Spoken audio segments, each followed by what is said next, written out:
ভয় পেয়ে গেলাম। এখন মেয়েটার কিছু হলে তো আব্বু আমাকে মেরেই ফেলবে। আমি পিচিটার পাশে বসে বললাম, সরি সরি, দেখি কোথায় ব্যথা পেয়েছিস। আমি ব্যথা পাই নাই, আমি জাস্ট দেখতে চেয়েছিলাম আমি ব্যথা পেলে তুমি কিভাবে রিয়্যাক্ট করো। বলেই পিচিটা একটা হাসি দিয়ে বিছানা থেকে উঠে ওয়াশরুমের দিকে যেতে লাগলো। এই পিচি, দাঁড়া দাঁড়া। কি? তুই তো একটু আগে মাথা ব্যথার জন্য হাঁটতে পারছিলি না, এখন কিভাবে হাঁটছিস? সবই তোমার কোলে ওঠার ধান্দা। তুই তো দেখছি একটা পিচ্চি শয়তাননি। পিচিটা একটা হাসি দিয়ে ওয়াশরুমে ঢুকে গেল। আমি রুমে বসে বসে ভাবতে লাগলাম, না, পিচিটার সাহস অনেক বেড়ে গেছে। আমাকে এমন কিছু করতে হবে যাতে পিচিটা আমাকে ছেড়ে যেতে বাধ্য হয়। কিছুক্ষণ পর পিচি একটা পাতলা 3 পিস পরে বেরিয়ে আসলো। আমাকে বলল, যাও এখন ভারী পাঞ্জাবিটা চেঞ্জ করে আসো। আমি আমার পাঞ্জাবি চেঞ্জ করব কি না করব সেটা আমার ব্যাপার। আমার সব ব্যাপার তোকে এত নাক গলাতে হবে না। তুমি সবসময় এমন করো কেন? আমি এমন করবই, তাতে তোর কি? আমারই তো সব। তারপর আমি ফ্রেশ হতে গেলাম। ফ্রেশ হয়ে রুমে এসে দেখি পিচিটা রুমে নাই, হয়তো নিচে গেছে। আমি রেডি হয়ে নিচে চলে আসলাম। পিচিটা আম্মু আব্বু আর আদিবার সাথে হেসে হেসে কথা বলছে। পিচিটার কি সুন্দর নিষ্পাপ হাসি, কি মায়া ভরা চোখ, একদম মায়াবতী। আমি এসব কি ভাবছি? আমি তো এইটুকু পিচিকে কোনোদিনও বউ হিসেবে মানতে পারবো না। তাহলে কেন আমি পিচিটার মায়া জড়াচ্ছি? কি রে, এখানে দাঁড়িয়ে কি ভাবছিস? তোর জন্য সেই কখন থেকে আমরা না খেয়ে বসে আছি। চল, রাতের খাবার খাবি, চল। সে কি আম্মু, তোমরা এখনো খাও নাই? না রে, আমরা অনেকবার দিয়াকে বলেছি চল আমরা খেয়ে নেই, নিয়ান একটু রাত করেই খাবার খায়, কিন্তু পাগলি মেয়েটা কি বলে জানিস? বলে তুই না খাওয়া পর্যন্ত ও নাকি খেতে পারবে না। তাই আমরা ভাবলাম সবাই একসাথেই খাই। দেখছিস মেয়েটা এখন থেকে কিরকম তোকে ভালোবাসে। লক্ষ্মী একটা মেয়ে। লক্ষ্মী না ছাই, শয়তানের হাড্ডি একটা। কি রে, বিড়বিড় করে কি বলছিস? আমার বউটা কি ভালো, আমার জন্য না খেয়ে বসে আছে, এটাই বলছিলাম। আচ্ছা চল, এখন সবাই খেয়ে নেই, অনেক রাত হয়ে গেছে। আমি সবার আগে খাবার শেষ করে রুমে এসে একটা বই হাতে নিয়ে সোফাতে শুয়ে শুয়ে পড়তে লাগলাম। পিচি রুমে ঢুকে ভিতর থেকে দরজা লাগিয়ে দিল। আমি বললাম, এই পিচ্চি, দরজা লক করছিস কেন? দরজা লক করবো না তো কি করব? আমি দরজা লক ছাড়াই ঘুমাই। এখন থেকে দরজা লক করেই ঘুমাতে হবে, কারণ এখন থেকে তো তুমি আর একা ঘুমাবে না, এখন থেকে তোমার বউও তোমার সাথে ঘুমাবে। তাই দরজা লক করেই ঘুমাতে হবে। আমি আর কিছু বললাম না। পিচিটা সারা বিছানা ঘুরে ঘুরে দেখতে লাগলো। দেখছো আমাদের কি ভাগ্য, আমরা দুইটা বাসরাত পেলাম, কিন্তু বাসরাতের আসল কাজটাই করতে পারলাম না। চলো না আমরা ফ্যামিলি প্ল্যানিং শুরু করে দিই। কথাগুলো বলতে বলতে পিচিটা পা ছড়িয়ে বিছানাতে মাথা নিচু করে বসে পড়লো। আমি সোফা থেকে উঠে আস্তে আস্তে পিচির দিকে এগোতে লাগলাম। পিচি আমাকে আসতে দেখে নড়ে চড়ে ঠিক হলো আর লজ্জায় লাল হতে লাগলো। আমি একটু একটু করে পিচিটার দিকে এগিয়ে যেতে লাগলাম। আমি পিচিটার পাশে এসে দাঁড়ালাম। পিচিটা এখনো মাথা নিচু করেই বসে আছে, জোরে জোরে নিঃশ্বাস নিচ্ছে। আমি হাঁটু গেড়ে পিচিটার পাশে বসে পড়লাম। পিচিটার হাত আমার হাতে শক্ত করে ধরলাম। পিচিটা এবার লজ্জা মাখা চোখে আমার চোখের দিকে তাকালো। আমি বললাম, বইন বইন রে, তুই আমার ছোট্ট পিচ্ছি বোন, তোর সাথে কি আমি এসব করতে পারি বল? দিয়ে আমার কথা শুনে অবাক হয়ে আমার দিকে চোখ দুইটা বড় বড় করে তাকালো। তারপর মুখটা মলিন করে বলল, ছি ছি, তুমি এসব কি বলছো? নিজের বউকে কেউ বোন বলে? দেখ দিয়া, তুই এখনো অনেক পিচ্ছি, তোর এখনো বিয়ের বয়স হয় নাই। তুমি আমাকে যতটা পিচ্ছি ভাবছো আমি কিন্তু ততটা পিচ্ছি না। বলেই দিয়া নিজের শরীর থেকে ওড়নাটা ফেলে বিছানা থেকে উঠে দাঁড়ালো। আমি উঠলাম আর আর আমি বললাম, তুই নিজেকে যতই বড় মনে করিস না কেন, তুই পিচ্ছিই থাকবি। না আমি পিচ্ছি না। হ্যাঁ তুই পিচ্ছি। আমাকে পিচ্ছি বলবে না বলছি। এইগুলো বলছে আর আমার দিকে এগিয়ে আসছে। আমি এক পা করে পিছিয়ে যাচ্ছি। আমি পিছাতে পিছাতে হঠাৎ পিছনে দেয়ালের সাথে আটকে গেলাম। এই পিচ্ছি, কি করছিস? আমি যে পিচ্ছি না সেটার প্রমাণ দেব। এখন দিয়ার থেকে আমার শরীর 1 ইঞ্চি দূরত্বে। চোখ বন্ধ করে নিজের ঠোঁট আমার ঠোঁটের দিকে এগিয়ে আনছে। পিচিটার ঠোঁট আমার ঠোঁটের একদম কাছে নিয়ে আসলো। পিচিটার নিঃশ্বাস আমার মুখের উপর পড়ছে। পিচিটা নিজের ঠোঁট আমার এতই কাছে নিয়ে এলো যে বুঝতেই পারছি না কোনটা ওর নিঃশ্বাস আর কোনটা আমার নিঃশ্বাস। আমি পিচিটাকে কিছু বলতে যাব, তখনই হুট করে নিজের ঠোঁট আমার ঠোঁটে লাগিয়ে দিল। আমি মুখে কোনো শব্দ করতে পারছি না। কিছুক্ষণ পর পিচিটা নিজের ঠোঁট সরিয়ে আমার কপাল নিজের কপালে লাগিয়ে জোরে জোরে হাঁপাতে লাগলো। আমি পিচিটাকে ধাক্কা দিয়ে নিজের থেকে সরিয়ে নিলাম। হাত দিয়ে ঠোঁট মুছতে মুছতে বললাম, এই পিচি শয়তানি, তুই এটা কি করলি? আমি যে পিচ্ছি না সেটার প্রমাণ দিলাম। সর। ধাক্কা দিয়ে সরিয়ে বাথরুমে যেতে লাগলাম। অনেকক্ষণ ধরে বাথরুমে বসে বসে মোবাইল টিপছিলাম। পিচিটার সামনে যেতে ইচ্ছা করছে না, অনেক রাগ হচ্ছে পিচিটার উপর। এইটুকু পিচ্ছি একটা আমাকে কিস করছে, এটা ভাবতেই সারা শরীর জ্বলছে। আব্বুর ভয়ে পিচ্ছিটাকে কিছু বলতেও পারছি না। বাথরুমের বাইরে থেকে পিচিটার ডাক শুনলাম। এই যে এতক্ষণ ধরে বাথরুমে কি করছো? বেরিয়ে আসছো না কেন? বাথরুমেই ঘুমিয়ে পড়লে নাকি? আমি কোনো উত্তর না দিয়ে মোবাইল টিপছি। কিছুক্ষণ থেমে পিচিটা আবার ডাকতে লাগলো। এই যে শুনছো, বেরিয়ে আসো না প্লিজ, আমার একা একা ভয় লাগছে। আমি মনে মনে বললাম, তোর ভয় লাগছে তো আমি কি করব? কোলে নিয়ে নাচবো নাকি পিচ্ছি শয়তান নিয়ে একটা? এবার পিচিটা বাথরুমে দরজাটা জোরে ধাক্কা দিতে লাগলো। দরজা খুলছো না কেন? প্লিজ দরজাটা খুলো। এবার পিচিটা নিজেকে নিজেই প্রশ্ন করলো। ওর কিছু হলো না তো? এই কি হলো, দরজা খুলছো না কেন? কান্না করছে আর জোরে জোরে বাথরুমের দরজাটা ঠেলছে। এবার আমার বেরিয়ে আসা দরকার না হলে পিচিটার কথা শুনে আব্বু আম্মু চলে আসবেন। আমি দরজা খুলে বাইরে বেরিয়ে আসলাম। আমাকে দেখি পিচিটা আমাকে শক্ত করে জড়িয়ে ধরলো আর বলতে লাগলো, তুমি ঠিক আছো তো? তোমার কিছু হয়নি তো? এতক্ষণ দরজা আটকে কি করছিলে?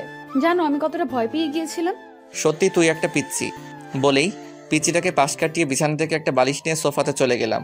পিচিটা আমার পিছে পিছেই আসলো। আমি সোফাতে বালিশ থেকে ঘুমাতে যাব, তখনই পিচিটা আমাকে বলল, তুমি সোফাতে ঘুমাবে না, আমার সাথে বিছানাতে ঘুমাবে। আমি তোর সাথে ঘুমাতে পারবো না। তোমাকে আমার সাথেই ঘুমাতে হবে, না হলে কিন্তু না ঘুমালে কি করবি? হ্যাঁ, আমার সাথে না ঘুমালে শ্বশুর আব্বাকে ডাক দিব আর বলবো তুমি আমাকে মারছো। কি বললি? আমি তোকে মারছি? তুমি আমাকে মারো নাই সেটা শুধু তুমি আর আমি জানি, আব্বু তো আর জানে না। তুই আমাকে ব্ল্যাকমেইল করছিস? আমার প্রশ্নের উত্তর না দিয়ে উল্টা আমাকে প্রশ্ন করলো। তুমি বলো আমার সাথে ঘুমাবে নাকি আমি আব্বুকে ডাক দিব? তোর মতো পিচ্ছি শয়তানির সাথে আমি ঘুমাতে পারবো না। ওকে, তাহলে আমি আব্বুকে ডাক দিই। আব্বু। আমি ওর মুখ চেপে ধরে বললাম, এই কি করছিস? আমি ঘুমাবো তো, তোর সাথে ঘুমাবো। প্লিজ আব্বুকে ডাক দিস না, পিচ্ছি শয়তানি একটা। শেষ পর্যন্ত পিচ্চিটাকে নিয়ে বিছানাতে ঘুমাতে গেলাম। ওর বালিশটা ঠেলে একপাশে দিলাম, আমার বালিশটা টেনে অন্য পাশে আনলাম। আমাদের মাঝখানে বড় গ্যাপ রাখলাম। লাইট নিভিয়ে বালিশে মাথা রাখলাম। হুট করে পিচ্চিটা নিজের বালিশ ছেড়ে আমার বালিশে চলে আসলো। সোজা আমার বুকে মাথা রেখে 2 হাত দিয়ে আমাকে জড়িয়ে ধরলো। আমি সাথে সাথে ওকে আমার থেকে ছাড়িয়ে নিলাম। বললাম, এই পিচ্চি কি করছিস? তোর বালিশে গিয়ে ঘুমা। না, আমি তোমার বুকে ঘুমাবো। তোর বালিশে গিয়ে ঘুমা বলছি। পিচ্চিটা উল্টা আমাকে ধমক দিয়ে বলল, আমাকে তোমার বুকে ঘুমাতে দিবা নাকি আমার শ্বশুর আব্বাকে ডাক দিব? আব্বু। এই পিচ্চি শয়তান্নি, কথায় কথায় আব্বুকে ডাক দিস কেন? অতঃপর বাধ্য হয়ে পিচ্চিটাকে বুকে নিয়ে ঘুমালাম। সকালে ঘুম থেকে উঠে মেয়েটার কাণ্ড দেখে আমি অবাক হয়ে গেলাম। পিচ্চিটার একটা পা আমার পেটের উপর আর আমার মাথাকে নিজের বুকে শক্ত করে জড়িয়ে আমাকে কোলবালিশ বানিয়ে ঘুমিয়ে আছে।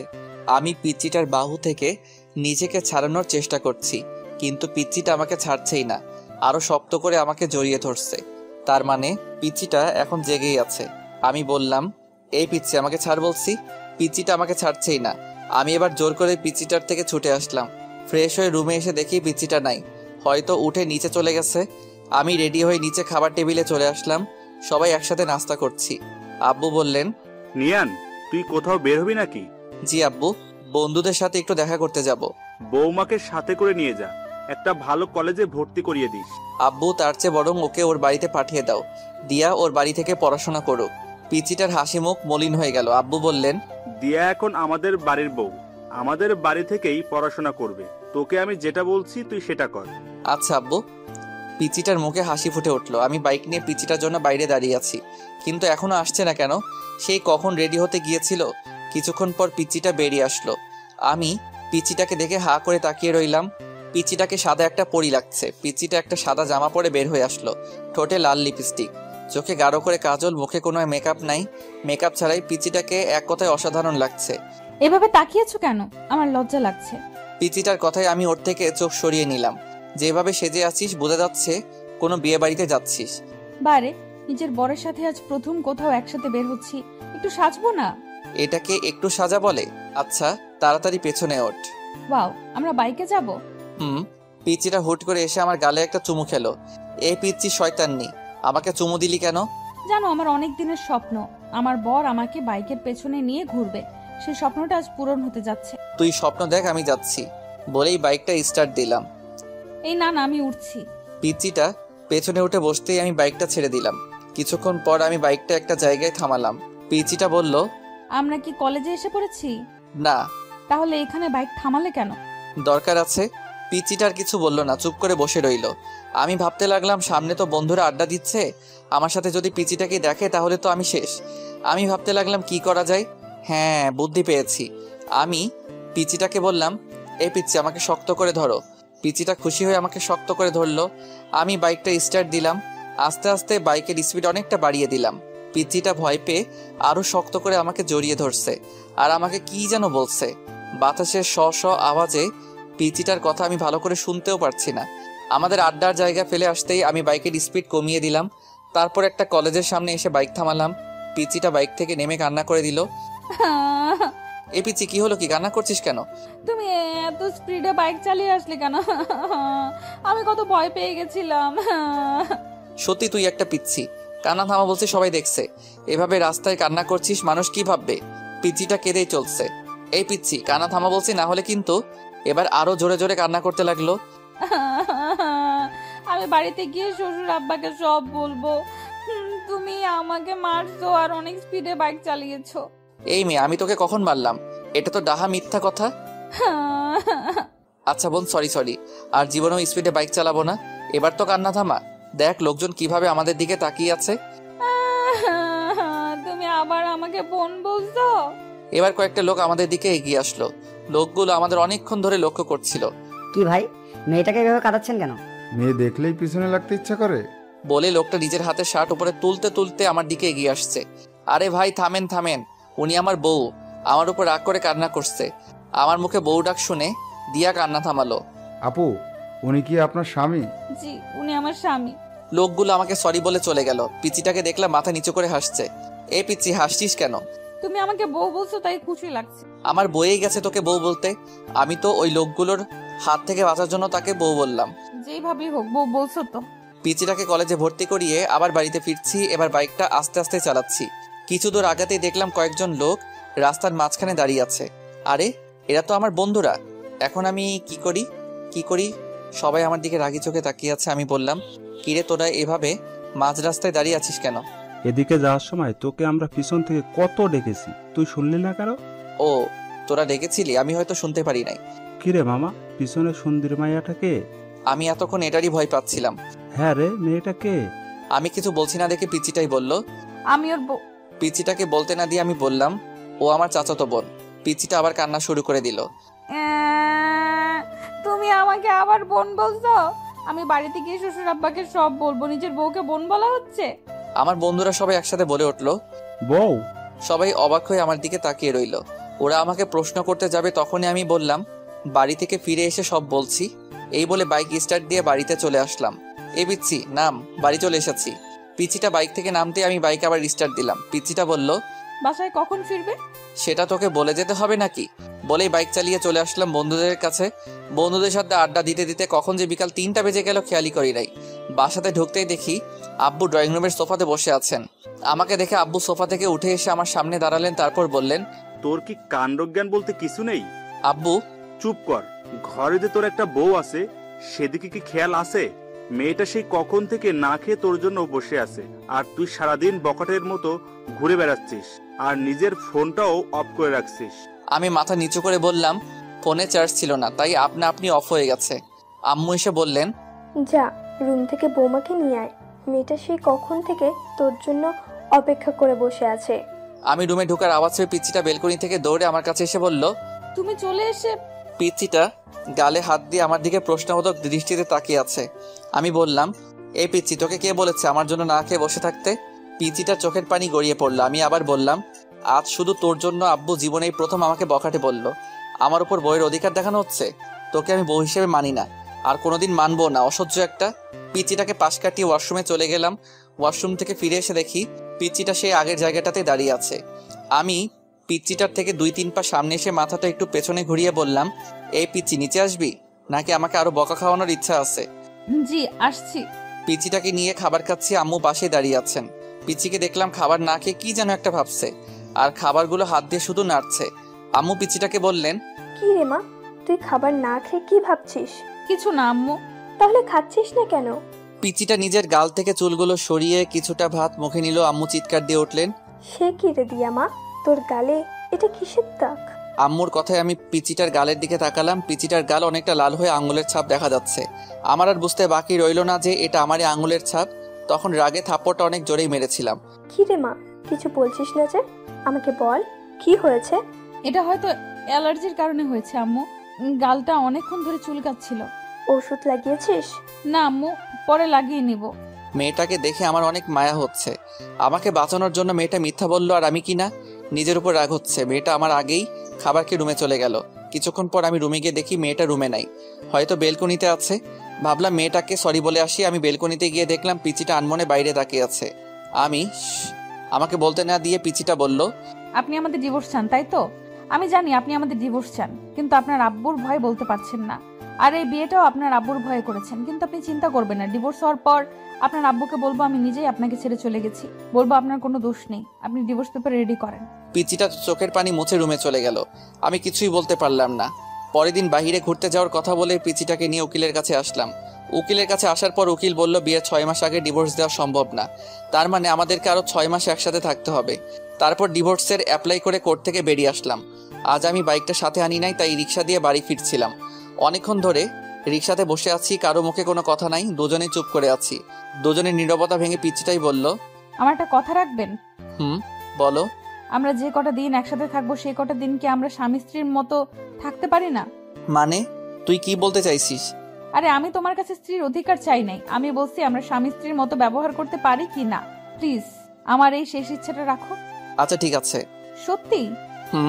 পিচিটা আমার হাত হালকা জড়িয়ে ধরে বলল, থ্যাংক ইউ। রিক্সা এসে আমাদের বাড়িতে দাঁড়ালো। ঘরে ঢুকে অবাক হয়ে গেলাম। চাচা চাচি শিহাব আরো অনেকেই আমাদের ড্রয়িং রুমে বসে আছে। পিচিটা ওর আম্মু আব্বুকে দেখে দৌড়ে গিয়ে ওর আম্মুকে জড়িয়ে ধরলো। তারপর ওর আম্মুকে ছেড়ে ওর আব্বুকে জড়িয়ে ধরার সাথে সাথে কান্না করে দিল। চাচা বললেন, আরে পাগলি মেয়ে, কাঁদছিস কেন? বাবা তুমি কেমন আছো? পিচিটা হয়তো ওর বাবাকে একটু বেশি ভালোবাসে, তাই এরকম ভাবে কান্না করছে। দেখো পাগলি মেয়ের কাণ্ড। আমি ভালো আছি রে মা, তুই কেমন আছিস? মুখে হাসি দিলেও চোখ দিয়ে পানি ঠিকই পড়ছে। ভালো বলেই আবার ডুকরে ডুকরে কান্না করতে লাগলো। চারিপাশে দেখলাম পিচিটার কান্না দেখে সবার চোখে পানি চলে এসেছে। আমার ওদের দেখে কোনো কষ্ট হচ্ছে না, কারণ আমি জানি আর কয়েক মাস পর পিচিটা ওর আম্মু আব্বুর কাছে চলে যাবে, তাই আমার তেমন কষ্ট হচ্ছে না। চাচা পিচিটার মাথায় হাত বুলিয়ে দিচ্ছে আর সান্ত্বনা দিচ্ছেন। এবার পিচিটাকে নিজের থেকে ছাড়িয়ে কপালে একটা চুমু খেলেন। পিচিটা এবার কিছুটা শান্ত হলো।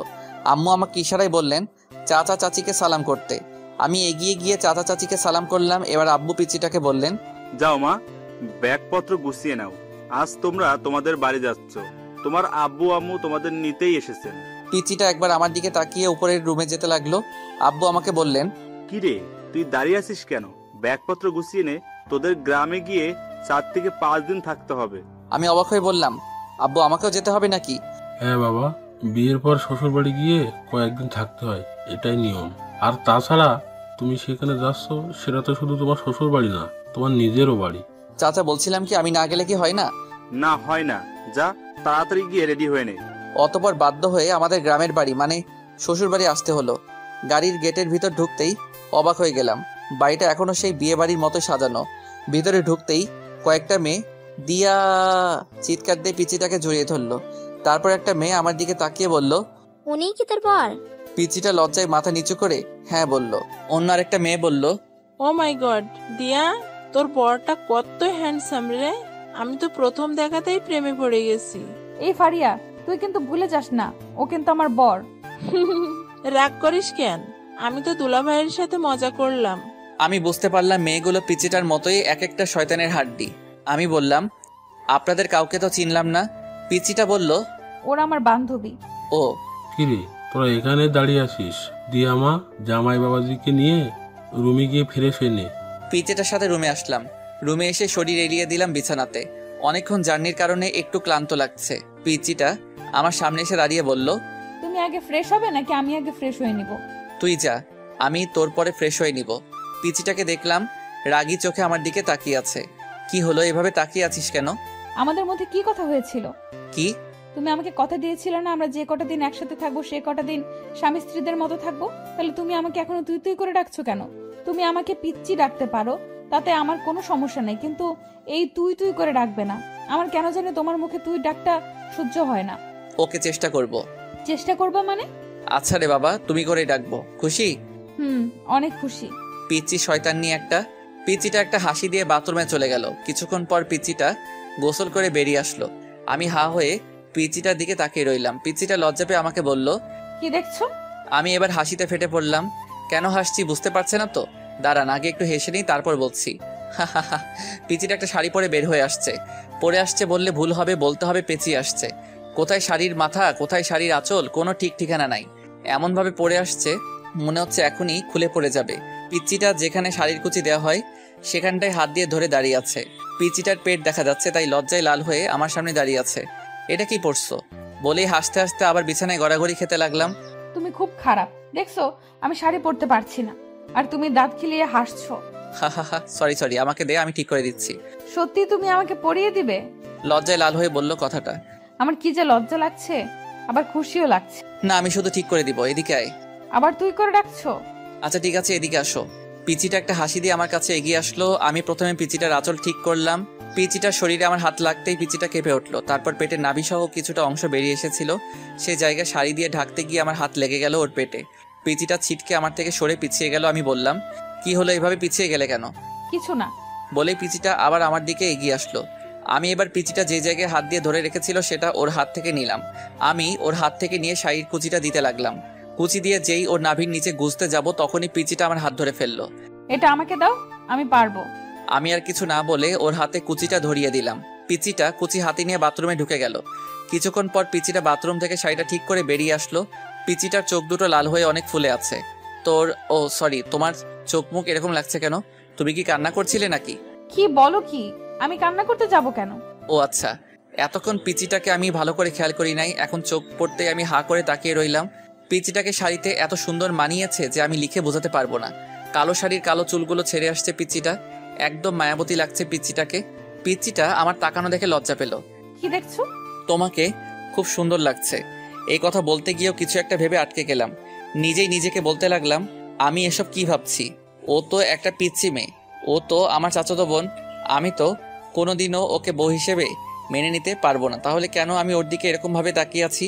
পিচিটা আবার বলল, কি হলো, কি ভাবছো? কিছু না বলেই আমি বাথরুমে ঢুকে গেলাম। শাওয়ার ছেড়ে অনেকক্ষণ গোসল করলাম। গোসল শেষে মনে হলো, শিট, আমি তো টাওয়েল সাথে আনি নাই।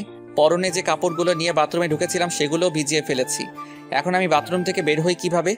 বাথরুমের দরজা কিছুটা ফাঁক করে দেখলাম পিচিটা কোথায় আছে। পিচিটাকে দেখলাম আয়নাতে চুল আঁচড়াচ্ছে। আমি শুধু মুখটা বের করে বললাম, এই মেয়ে। হঠাৎ আমার আওয়াজে পিচিটা চমকে উঠলো। কে? পিচিটা ভয়ে ভয়ে রুমের চারিদিকে তাকিয়ে খুঁজতে লাগলো। এই পিচি, আমি বাথরুমের দরজাতে দেখো। পিচিটা আমাকে দেখে নিজের বুকে থুতু দিল। ও তুমি? আমি তো ভয় পেয়ে গেছিলাম। তুমি সত্যিই পিচ্ছি? একটুতেই ভয় পেয়ে যাও? তুমি এইভাবে দরজাতে মুখ বের করে দাঁড়িয়ে আছো কেন? আমি এবার অসহায় হয়ে বললাম, আমার টাওয়েলটা দাও প্লিজ। পিচিটা একটা হাসি দিয়ে ব্যাগ থেকে টাওয়েল বের করে আমার হাতে এনে দিল। থ্যাংক ইউ বলে ঠাস করে দরজাটা লাগিয়ে দিলাম। তারপর আরো 3 দিন এই বাড়িতে থেকে আমাদের বাড়িতে চলে আসলাম। বাড়িতে আসার পরের দিন থেকে পিচিটা কলেজে যেতে শুরু করলো। পিচিটাকে প্রতিদিন সকালে ওর কলেজে দিয়ে আমি আমার ভার্সিটিতে চলে যাই। আবার আসার সময় সাথে করে বাড়িতে নিয়ে আসি। এখন পিচিটার সাথে স্বাভাবিকভাবে কথাবার্তা বলি। আজকে সকালে একটু বেশি ঘুম পাচ্ছে। পিচিটা সেই কখন থেকে আমাকে ডাকছে, কিন্তু আমি ঘুমে চোখই খুলতে পারছি না। পিচিটা অনেকক্ষণ ধরে আমাকে ডাকতে ডাকতে হাঁপিয়ে গেল। এবার পিচিটা রেগে বলল, তুমি উঠবে নাকি আমি আব্বুকে ডেকে নিয়ে আসবো? বলেই পিচিটা রুম থেকে বেরিয়ে যেতে লাগলো। আমি আব্বুর কথা শুনে ঘুম ঘুম চোখে পিচিটাকে ডাক দিলাম, এই পিচি শয়তানি, দাঁড়াও, আমি উঠছি, আব্বুকে ডাকতে হবে না। অনেক কষ্ট করে ঘুম থেকে উঠে ফ্রেশ হতে গেলাম। ফ্রেশ হয়ে এসে রেডি হয়ে নিচে এসে দেখি পিচিটা আগে থেকেই রেডি হয়ে বসে আছে। আমি হালকা কিছু নাস্তা করে পিচিটাকে নিয়ে বাড়ি থেকে বের হলাম। আমি বাইকে বসে পিচিটাকে বললাম বাইকে উঠে বসতে, কিন্তু পিচিটা উঠছে না, আমার দিকে তাকিয়ে আছে। কি হলো, এভাবে তাকিয়ে আছো কেন? দেরি হয়ে যাচ্ছে তো। তুমি এত সুন্দর কেন? বলে আমার চুলগুলো এলোমেলো করে দিল। চোখ থেকে সানগ্লাসটা নিয়ে নিজের ব্যাগের ভিতর ঢুকিয়ে নিল। এই পিচ্ছি, আজকে তোমার কি হয়েছে? এসব কি করছো? দাও, আমার গ্লাসটা দাও। না, দিব না। তোমাকে এত স্মার্ট হয়ে থাকতে হবে না। কলেজের কয়েকটা নির্লজ্জ মেয়ে তোমার দিকে কিরকম হা করে তাকিয়ে থাকে সেটা আমার সহ্য হয় না। ও তাই নাকি? আচ্ছা ঠিক আছে, এখন তাড়াতাড়ি ওঠো, দেরি হয়ে যাচ্ছে। বাইকে উঠতে উঠতে বলল, কি ঠিক আছে? কিছু না, এত কথা বলো কেন? বাইক স্টার্ট দিয়ে এক টানে পিচিটার কলেজে চলে আসলাম। পিচিটা বাইক থেকে নামার পর আমি বললাম, এই পিচি শোনো। কি? কলেজ শেষ হওয়ার পর একটু সামনে এগিয়ে গেলে আমাকে পাবে। তুমি একটু হেঁটে চলে এসো প্লিজ, আমার কিছু কাজ আছে, আমি আবার ঘুরে এদিকে আসতে পারবো না। আচ্ছা। পিচিটা কলেজের গেটের ভিতর ঢুকে গেল। আমি বাইক স্টার্ট দিয়ে কিছুটা এগিয়ে দেখি সায়ান মুখটা মলিন করে বসে আছে, আর আবির, রিহান, রাকিব সায়ানকে সান্ত্বনা দিচ্ছে। আমি সায়ানের কাছে যেতে যেতে বললাম, কিরে মজনু, তোর লাইলি এখনো আসে নাই? আমি কাছে যেতেই সায়ান আমাকে জড়িয়ে ধরে কান্না করতে লাগলো। প্লিজ বন্ধু, তুই কিছু একটা কর, আমি জেনিয়াকে ছাড়া বাঁচবো না। জেনিয়া হলো সায়ানের গার্লফ্রেন্ড। 3 বছর ধরে ওদের রিলেশন, দুজন দুজনকে অনেক ভালোবাসে। কিছুদিন পর জেনিয়ার বিয়ে। কিন্তু জেনিয়া না পারছে ফ্যামিলি ছেড়ে শায়নের কাছে চলে আসতে, না পারছে শায়নকে ছাড়া অন্য কাউকে বিয়ে করতে। আজ জেনিয়া শায়নের সাথে লাস্ট দেখা করতে আসছে। লাস্ট দেখা করবে সেই কথা শুনেই রাতে শায়ন আমাকে ফোন করে জানিয়ে দিয়েছিল। অনেকক্ষণ অপেক্ষার পর জেনিয়া আসলো। আমাদের সবাইকে দেখে কিছুটা অবাক হলো। আমি বললাম, জেনিয়া এদিকে আসো। আমি জেনিয়াকে ওদের থেকে কিছু দূরে নিয়ে গেলাম। আমি বললাম, জেনিয়া সত্যি করে বলো তো, তুমি কি শায়নকে ছাড়া অন্য কারোর সাথে থাকতে পারবে? ওকে ছাড়া থাকতে পারবো না বলেই তো মরার রাস্তা বেছে নিয়েছি। তুমি কি মনে করেছো তুমি মরে গেলে শায়ন বেঁচে থাকতে পারবে? এবার মেয়েটা কান্না করতে লাগলো। তো আমি কি করব বলেন ভাইয়া? পালিয়ে যাও। কিন্তু আমার ফ্যামিলি? দেখো জেনিয়া, তোমরা পালিয়ে গিয়ে বিয়ে করার পর যখন তোমার কোলে ছোট্ট আরেকটা জীবন আসবে, তখন তোমার ফ্যামিলি ওই বাচ্চাটার দিকে তাকিয়ে সব মান অভিমান ভুলতে বাধ্য হবে। কিন্তু জেনিয়াকে পুরো কথাটা বলতে না দিয়ে পিচিটা এসে বলল, এই যে আমি চলে এসেছি। তারপর জেনিয়ার দিকে তাকিয়ে বলল, ওই মেয়েটা কে? বলছি তুমি ওদের কাছে গিয়ে বসো, আমি ওর সাথে কিছু ইম্পর্টেন্ট কথা বলে আসছি। মেয়েটার সাথে তোমার কিসের ইম্পর্টেন্ট কথা? নির্লজ্জ মেয়েগুলো শুধু সারাদিন তোমার পিছে পিছে লেগে থাকে। কথাগুলো বলতে বলতেই আমার হাত ধরে টেনে নিয়ে যেতে লাগলো। আমার রাগ উঠে গেল চরমে। এক ঝটকায় পিচিটার হাত থেকে আমার হাত ছাড়িয়ে গালে ঠাস করে একটা চর বসিয়ে দিলাম। পিচিটা গালে হাত দিয়ে দাঁড়িয়ে আছে। এ পিচি, তুই জানিস এই মেয়েটাকে? জানি তো, মেয়েটা তোমার গার্লফ্রেন্ড। এবার অন্য গালে ঠাস করে আরেকটা চর মারলাম। পিচিটা দুই গালে দুই হাত দিয়ে জোরে জোরে কান্না করতে লাগলো। কান্না থামা বলছি, না হলে আরেকটা দিব। তুমি খুব পচা। আমি আব্বুকে গিয়ে সব বলবো, আর এও বলবো যে তোমার গার্লফ্রেন্ড আছে। এবার পিচিটার কথা শুনে আমার নিজেরই কান্না চলে আসছে। বোন রে, তুই কিছু না বোঝার আগে কেন বাচ্চাদের মতো পাগলামি করিস? বাচ্চাদের মতো কি, তুই তো বাচ্চাই। ও আমার গার্লফ্রেন্ড না, শায়নের গার্লফ্রেন্ড। আমি এখানে দুইটা জীবন বাঁচানোর চেষ্টা করছি আর তুই ঢং করছিস। এবার পিচিটা সবকিছু বুঝতে পেরে কান্না থামিয়ে চোখের পানি মুছে একটা হাসি দিয়ে আমাকে বলল, সরি। এবার পিচিটার কাণ্ড দেখে আমারই হাসি চলে এলো। একটু আগে কি কান্নাটাই না করলো, আর এখন হাসছে। হা হা হা, পিচি একটা। এতক্ষণ জেনিয়া আমাদের দিকে তাকিয়েছিল। জেনিয়া আমাদের দিকে তাকিয়ে হাসছে। আমি বললাম, তো কি সিদ্ধান্ত নিলে জেনিয়া? আমি পালিয়ে যেতে প্রস্তুত ভাইয়া। পরের দিনই শায়ান আর জেনিয়া চট্টগ্রাম পালিয়ে যায়। আর মাত্র 7 দিন বাকি আমার আর পিচিটার ডিভোর্স পেপার আসতে। পিচিটা আমার সাথে এমন ব্যবহার করে বোঝাই যায় না যে আর মাত্র কয়েকদিন পর ওর সাথে আমার ডিভোর্স হবে। আজ আমার ফ্রেন্ড রিহানের বার্থডে। রাতে পিচিটাকে বললাম, এই পিচ্ছি, আমার জন্য অপেক্ষা করো না, রাতে বাসায় ফিরতে আমার দেরি হবে। কেন দেরি হবে কেন? আজ আমার ফ্রেন্ড রিহানের বার্থডে। ও আচ্ছা। মুখে বলছে আচ্ছা, কিন্তু আমি জানি পিচিটা ঠিকই আমার জন্য না খেয়ে বসে থাকবে। রিহান বার্থডে পার্টিটা শুধু আমরা 3 জনকে নিয়েই দিচ্ছে, আমি, রাকিব আর আবির। কেক কাটা শেষে রিহানকে নিয়ে কয়েকটা সেলফি তুলে ফেসবুকে আপলোড দিলাম। তারপর কিছু খাবার খেয়ে আমি ওদের থেকে বিদায় নিয়ে চলে আসছিলাম। তখনই আমাকে রিহান আটকালো আর বলল, কিরে কোথায় যাচ্ছিস? আসল পার্টিটাই তো হলো না। বলে একটা ব্যাগ থেকে 3টা বোতল বের করলো। কিরে, এসব কিসের বোতল? এইগুলা মদের বোতল। ছি সরা, এখান থেকে আমি এগুলো খাই নাকি? তোরা জানিস না আমি এগুলো খাই না? জানি, তবুও আজ খেতে হবে। আমাকে জোরাজোরি করতে লাগলো। শেষ পর্যন্ত ওদের জোরাজোরিতে বাধ্য হয়ে নাক টিপে হাফ গ্লাস খেলাম। হাফ গ্লাস খাওয়ার পরে আমার নেশা ধরে গেল। আমার আরো খেতে ইচ্ছা করতেছে। আমার পাশে এক বোতল রাখা ছিল। বোতলটার মুখ খুলে টক টক করে বোতলের অর্ধেক শেষ করতেই আবির আমার হাত থেকে বোতলটা কেড়ে নিল। এই নিয়ান, কি করছিস? আবিরও আমার মতো এসব খায় না। রাকিব আর রিহান অনেক জোরাজোরির পরেও আবির এসব খায় নাই। চল বাড়ি যাবি, চল। আবির আমাকে বাইকে করে বাড়িতে নিয়ে আসলো। আমাকে ঘরের সামনে পৌঁছে দিয়ে আবির চলে গেল। আমার কাছে ঘরের দ্বিতীয় চাবি ছিল, সেটা দিয়েই আমি ঢুকলাম। মাথা ঘুরছে, হাঁটতে পারছি না। কষ্ট করে রুমে আসলাম। দরজা ধাক্কা দিতেই খুলে গেল। পিচিটা বিছানাতে বসা ছিল। আমাকে দেখে উঠে এসে বলল, এতক্ষণে আসলে? আমি কিছু বললাম না। পিচিটার দিকে ঘোর লাগা চোখে তাকিয়ে রইলাম। আজ পিচিটাকে দেখে আমার ভিতরে কি রকম জানি একটা উত্তেজনা ফিল করছি। আমি পিচিটাকে বললাম, এই তুই আমার বউ না? আয় আমার কাছে আয়। এ কি, তোমার মুখ থেকে কিসের? ওকে বলতে না দিয়ে ও ঠোঁটে আমার ঠোঁট লাগিয়ে দিলাম। তারপর পিচিটার ঠোঁট ছেড়ে দিয়ে পিচিটাকে ধাক্কা দিয়ে বিছানাতে ফেলে দিলাম। সকালে ঘুম থেকে উঠে বিছানাতে বসলাম। মাথাটা ঝিমঝিম করছে। হঠাৎ আমার খেয়াল হলো আমার শরীরে কোনো কাপড় নেই। কাপড় নাই বলতে একটা সুতাও নেই, শুধু পাতলা একটা চাদর দিয়ে সারা শরীর ঢাকা। কাল রাতের কথা মনে পড়তেই আমি চমকে উঠলাম। শিট, এটা আমি কি করলাম? বলেই বিছানাতে একটা ঘুষি দিলাম। আমার প্রায় কান্না চলে আসছে। পাশে তাকিয়ে দেখলাম পিচিটা আছে নাকি। না, পিচিটা নাই। পিচিটাকে দেখলাম গোসল করে চুল মুছতে মুছতে বাথরুম থেকে বেরিয়ে আসছে। লজ্জায় আমার দিকে তাকাতে পারছে না।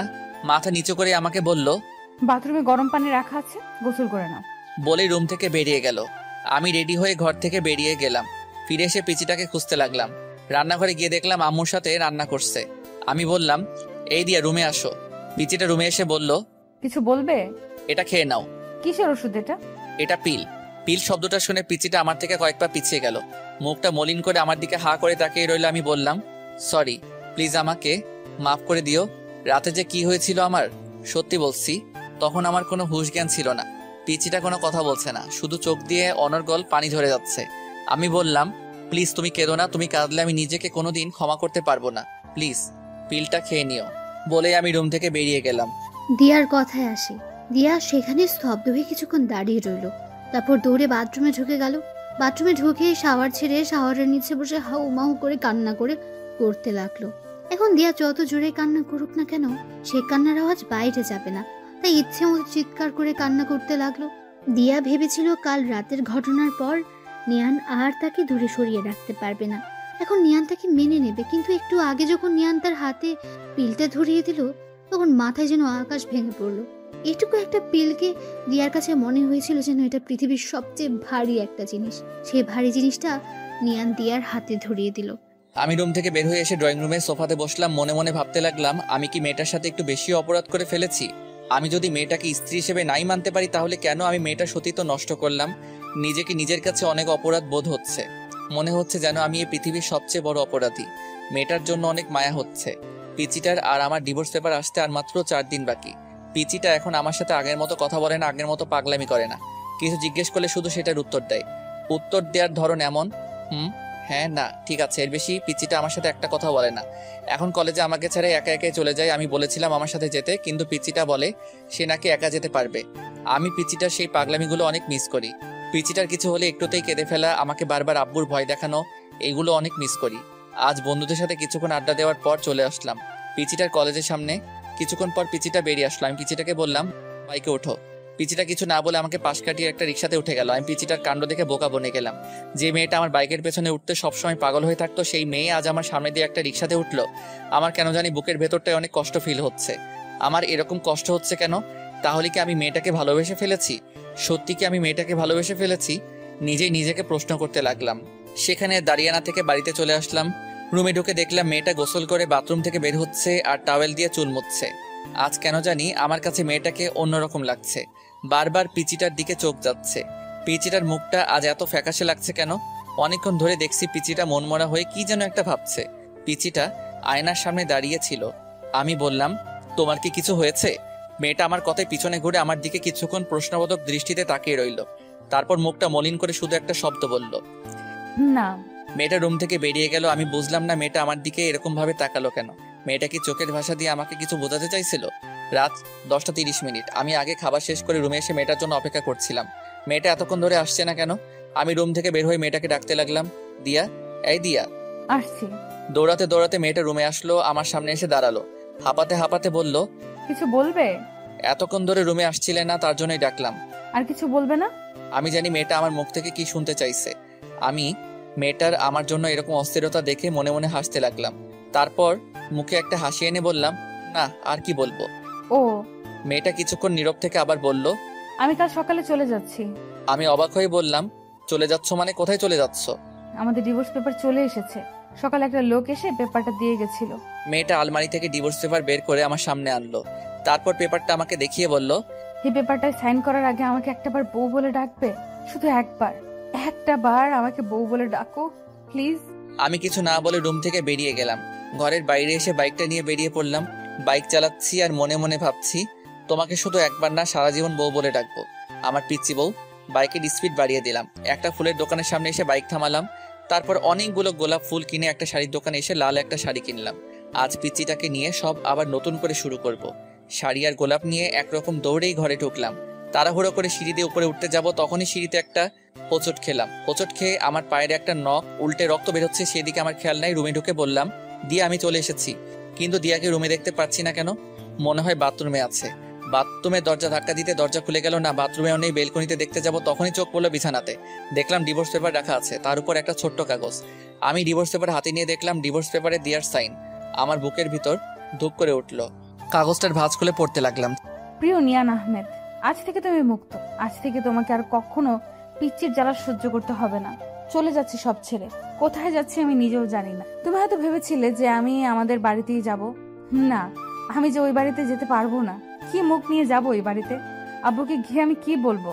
তোমাকে বলেছিলাম যে সকালে যাব, কিন্তু একটু আগে তোমাকে যখন বললাম আমাকে একবার বউ বলে ডাকতে, তুমি আমার থেকে মুখ ফিরিয়ে বাইরে চলে গেলে, তখনই বুঝে গেলাম আমাকে তোমার আর সহ্য হচ্ছে না। তাই সকাল পর্যন্ত থেকে তোমার অসহ্যের কারণ হতে চাই না, চলে গেলাম। তোমার মুখে সেই পিচ্চি শয়তানের ডাকটা অনেক মিস করব। ভালো থেকো, আর সুন্দর একটা বড় মেয়েকে বিয়ে করো। তোমার তো আবার পিচ্চি মেয়েদের সহ্য হয় না, এতে তোমার পিচ্চি বউ। চিঠিটা পড়ার পর আমার চোখ ঝাপসা হয়ে আসছিল, সারা পৃথিবীটা যেন আমার চোখের সামনে ঘুরছিল। সাথে সাথে সেখানে বসে পড়লাম, জোরে একটা চিৎকার দিলাম, দিয়া তুমি এটা কি করলে দিয়া? আমি তোমাকে কোথাও যেতে দিব না। বলেই দৌড়ে রুম থেকে বেরিয়ে গেলাম। বাইক স্টার্ট দিয়ে কোন দিকে যাব কিছুই বুঝতে পারছি না। অতপর কোনো দিশা না পেয়ে সামনের দিকে যেতে লাগলাম। দিয়ার কথায় আসে, রাস্তা দিয়ে আনমনে হাঁটছে দেয়া, চোখ দিয়ে অঝোর বৃষ্টি পড়ছে, বাতাসে চুলগুলো উঠছে। কোথায় যাচ্ছে সে নিজেও জানে না, শুধু এটা জানে যে নিয়ানের জীবন থেকে অনেক দূরে চলে যাবে। নিয়ানকে সে নিজের জীবনের চাইতেও বেশি ভালোবাসে। সেই ছোটবেলা থেকে নিয়ান তার মনে জায়গা করে আছে। আজ সেই মনের মানুষটাকে ছেড়ে অনেক দূরে চলে যাচ্ছে সে। দিয়া মনে মনে ভাবছে, সে কি দূরে চলে গেলে নিয়ানকে ভুলে থাকতে পারবে? আবার নিজেকে নিজে উত্তর দিচ্ছে, নিজেকে ভুলতে পারে কিন্তু নিয়ানকে কোনোদিনও ভুলতে পারবে না। এসব ভাবতে ভাবতে কোনো সময় যে রাস্তার মাঝখানে চলে এসেছে সে নিজেও জানে না। পেছন থেকে হঠাৎ একটা কার এসে দিয়াকে অনেক জোরে ধাক্কা দিল। দিয়া ছিটকে অনেক দূরে গিয়ে পড়লো। আস্তে আস্তে চোখ বন্ধ হয়ে আসছে দিয়ার। চোখে বন্ধ করার আগে চোখে ঝাপসা দেখতে পেল, একটা লোক তাকে পাচাকোলা করে কোলে তুলেছে। অন্যে হয় দিয়াকে এদিক সেদিক খুঁজে বেড়াচ্ছি, কিন্তু কোথাও খুঁজে পাচ্ছি না। কোথায় গেল মেয়েটা? তাহলে কি মেয়েটাকে আর খুঁজে পাবো না? আর খুঁজে পাবো না সেই কথা মনে পড়তেই বাইক থামিয়ে বাইক থেকে নেমে সেখানে রাস্তার পাশে বসে পড়লাম। তাহলে আমি কি আমার পিচিটাকে হারিয়ে ফেলেছি? না, এটা হতে পারে না। বলে জোরে একটা চিৎকার দিলাম, দিয়া। চিৎকার করে কান্না করতে লাগলাম আর জোরে জোরে বলতে লাগলাম, দিয়া তুমি কোথায়? প্লিজ আমাকে ছেড়ে কোথাও যেও না দিয়া। দিয়া আমি তোমাকে অনেক ভালোবাসি দিয়া। এই পিচি শয়তানি, তুই শুনতে পারছিস? আমি তোকে অনেক ভালোবাসি। হাওয়া করে কান্না করতে লাগলাম। এই দিয়া, তুমি আমার থেকে একবার বউ ডাক শুনতে চেয়েছিলে না? এই যে আমি তোমাকে বউ ডাকছি। বউ, এই বউ তুমি কোথায়? বউ তুমি শুনতে পারছো আমি তোমাকে বউ ডাকছি? ইয়া আল্লাহ, তুমি আমার পিচ্ছি বউকে আমার কাছে এনে দাও। আমি যে ওকে ছাড়া বাঁচবো না আল্লাহ, সব দোষ আমার। বলেই পাশের ল্যাম্পপোস্টে নিজের মাথা বাড়ি দিতে লাগলাম। বাড়ি দিতে দিতে একসময় আমার মাথা দিয়ে রক্ত ঝরতে লাগলো, তবু আমি থামছি না, মাথা বাড়ি দিয়েই চলছি। হঠাৎ আমার চোখে অন্ধকার হয়ে আসলো, আমার মাথা ঘুরতে লাগলো। তারপর আমি মাটিতে লুটিয়ে পড়লাম। এরপরে কি হয়েছিল আমার আর কিছু মনে নাই। দিয়া বলে চিৎকার দিয়ে উঠলাম, এ কি? আমি কোথায়? সারা রুমে চোখ বুলাতেই বুঝতে পারি এটা একটা হসপিটাল। মাথায় ব্যথা অনুভব করলাম, মাথায় হাত দিয়ে দেখি ব্যান্ডেজ। আমার চিৎকার শুনে আম্মু দৌড়ে কেবিনে ঢুকলেন। আম্মু আমার পাশে এসে বসে বললেন, এখন কেমন লাগছে নিয়ান? আমি আম্মুর প্রশ্নের উত্তর না দিয়ে কান্না করতে করতে বললাম, আম্মু দিয়া। চুপ কর, তোকে আর কিচ্ছু বলতে হবে না। আমি চিঠিটা পড়েছি আর তোদের ডিভোর্সের পেপারটাও দেখেছি। তুই মেয়েটার সাথে এমন কেন করলি নিয়ান? বলে আম্মু কান্না করতে করতে কেবিন থেকে বেরিয়ে গেলেন। আমি অসুস্থ না হলে হয়তো আম্মু আমার গালে কষে একটা চড় মারতেন। আমার অসুস্থতার জন্য সেটা করলেন না। আমার দিয়ার কথা মনে পড়তেই আমার বুকটা কেঁপে উঠল। হাতের স্যালাইন খুলে হাসপাতালের সিট থেকে নামলাম। দাঁড়াতেই পারছি না, অনেক কষ্ট হচ্ছে, তবুও উঠে দাঁড়ালাম। যতই কষ্ট হোক আমাকে যে যেতে হবে, আমার পিচিটাকে যে খুঁজে বের করতে হবে। কেবিন থেকে বেরিয়ে পড়লাম, মাথাটা ঝিমঝিম করছে। আমাকে দেখে আম্মু চিৎকার দিয়ে উঠলেন, নিয়ান তুই এই অবস্থাতে কোথায় যাচ্ছিস? বলেই পেছন থেকে আম্মু আমার হাত চেপে ধরলেন। আম্মু আমাকে ছাড়ো, আমাকে যেতে হবে, দিয়াকে খুঁজে বের করতে হবে। নিয়ান বাবা, এরকম পাগলামি করিস না, তোর শরীরটা যে ভালো না। তাছাড়া দিয়াকে খুঁজতে তোর আপু আর চাচা গেছেন। না আম্মু, আমাকেও যেতে হবে। বলে এক ঝটকায় আম্মুর থেকে আমার হাত ছাড়িয়ে দৌড়ে যেতে লাগলাম। কিছুটা যেতেই মাথাটা ঘুরতে লাগলো, আর যেতে পারলাম না, সেখানেই মাথা ঘুরে পড়ে গেলাম। এদিকে আজ 3 দিন পর দিয়ার জ্ঞান ফিরলো। রিয়া চোখ খুলতে নিজেকে একটা হসপিটাল আবিষ্কার করে। পাশে লক্ষ্য করে দেখে নিয়ানের বয়সে একটা ছেলে বসে আছে। দিয়া বলল, আমি কোথায় আর এখানে কিভাবে আসলাম? দিয়াকে উঠতে দেখে ছেলেটা বলল, আপনার এখন কেমন লাগছে? ভালো, কিন্তু আমি এখানে কেন? আর এটা কোন জায়গা? আপনি এখন মালয়েশিয়ায়। মানে আমি মালয়েশিয়ায় কিভাবে আসলাম? আমি তো একটা গাড়ির সাথে। দিয়াকে আটকিয়ে ছেলেটা বলল, হ্যাঁ, সেদিন আপনি আমার গাড়ির সাথে ধাক্কা খেয়েছিলেন। ধাক্কা অনেক জোরে লেগেছিল, আপনার অনেক ব্লিডিং হচ্ছিল। আমি আপনাকে সেখানকার একটা হসপিটালে নিয়ে যাই। অনেকক্ষণ আপনার চিকিৎসা চলার পর ডাক্তার বেরিয়ে এসে বলল 72 ঘন্টার ভেতরে আপনার জ্ঞান না ফিরলে আপনাকে আর বাঁচানো সম্ভব হবে না। অতবার উন্নত চিকিৎসার জন্য সেদিনই আপনাকে আমি মালয়েশিয়ায় নিয়ে আসি। আর আজ ঠিক 71 ঘন্টা পর আপনার জ্ঞান ফিরল। আপনি আমাকে কেন বাঁচালেন? আমি মরে গেলেই তো ভালো হতো। আমার সামনে একজন মানুষ মারা যাবে সেটা আমি চেয়ে চেয়ে দেখবো? তাও আবার আমার গাড়ির সাথে অ্যাক্সিডেন্ট হয়েছে। আচ্ছা, আপনি সেদিন মাঝ রাস্তায় দিয়ে হাঁটছিলেন কেন? আর মরে গেলে ভালো হতো, এটা কেন বলছেন? দিয়া নিয়ানের সাথে ঘটে যাওয়া সব ঘটনাই ছেলেটাকে বলল। সব বলার পর ছেলেটার দিকে তাকাতেই দেখলো ছেলেটার চোখে পানি। ছেলেটা বলল, একটা মেয়ে একটা ছেলেকে এতটা ভালোবাসতে পারে? দিয়া কিছু বলল না, শুধু চোখ দিয়ে পানি ঝরছে। ছেলেটা আবার বলল, ওই বজ্জাত ছেলেটা কি করে পারলো আপনার মতো একটা মিষ্টি মেয়েকে কষ্ট দিতে? প্লিজ ওকে কিচ্ছু বলবেন না, ও অনেক ভালো ছেলে। আপনাকে এত কষ্ট দেওয়ার পরও আপনি বলছেন ছেলেটা ভালো? আমি যে ওকে আমার জীবনের চাইতেও বেশি ভালোবাসি, তাই ও যতই খারাপ হোক আর আমাকে যতই কষ্ট দেখ না কেন, আমার কাছে ও ভালোই থাকবে। সত্যি আপনার তুলনা হয় না। যে ছেলেটা আপনাকে এত অবহেলা কষ্ট দিল আর আপনি তাকেই বলছেন ভালো। আচ্ছা, আপনার নামটাই জানা হলো না। আমি দিয়া। আর আমি আরিয়ান চৌধুরী। আমি হলাম এই চৌধুরী সাহেবের মা। দিয়া দেখতে পেল কথাটা বলতে বলতে একজন মহিলা কেবিনে ঢুকছেন। আরিয়ান মহিলাটাকে দেখিয়ে বলল, দিয়া, উনি আমার আম্মু। দিয়া মুখ দিয়ে সালাম দিল, তারপর বলল, উনি এখানে? আমরা এখানে মালয়েশিয়ায় থাকি। এখন কেমন লাগছে মা? জি ভালো আন্টি। আমাকে আন্টি না, মা বলে ডেকো। জানো, কালকে যখন তোমাকে আমি প্রথম দেখি তখনই আমার মায়ের কথা মনে পড়ে যায়। তোমাকে দেখতে হুবহুব আমার মায়ের মতো। কথাগুলো বলে শেষ করেই চোখের পানি মুছলেন। রিয়া বুঝতে পারলো ওরা দুজনে অনেক ভালো মনের মানুষ। তারপর বলল, আচ্ছা ঠিক আছে, ডাকবো। আচ্ছা মা, তুমি এখন একটু রেস্ট নাও, আমরা বাইরে যাই। বলে ওরা চলে গেলেন। আরিয়ান চৌধুরীর পরিচয়টা একটু ভালো করে দিয়ে দেয়। আরিয়ান চৌধুরী অনেক বড় একজন বিজনেসম্যান। বিজনেসটা ওর বাবারই, কিন্তু 2 বছর আগে ওর বাবা মারা যাওয়াতে পুরো বিজনেসটা ওকে সামলাতে হচ্ছে। বাংলাদেশ আর মালয়েশিয়া মিলে 3টা কোম্পানি আছে ওদের, তাই আরিয়ান চৌধুরী মালয়েশিয়ায় পরিবার নিয়ে থাকে। পরিবার বলতে ওর মা আর ছোট্ট একটা বোনকে নিয়ে তার পরিবার। 7 দিন পর আজ দিয়াকে হসপিটাল থেকে বাড়িতে যাওয়ার অনুমতি দিয়েছে, কিন্তু দিয়া ভাবতে লাগলো তার তো কোনো বাড়ি নেই, সে এখন কোথায় যাবে। এসব ভাবছিল তখনই আরিয়ান চৌধুরী ও তার মা ঢুকলো। আরিয়ান বলল, চলেন, আজ আপনাকে হসপিটাল থেকে ছেড়ে দিয়েছে।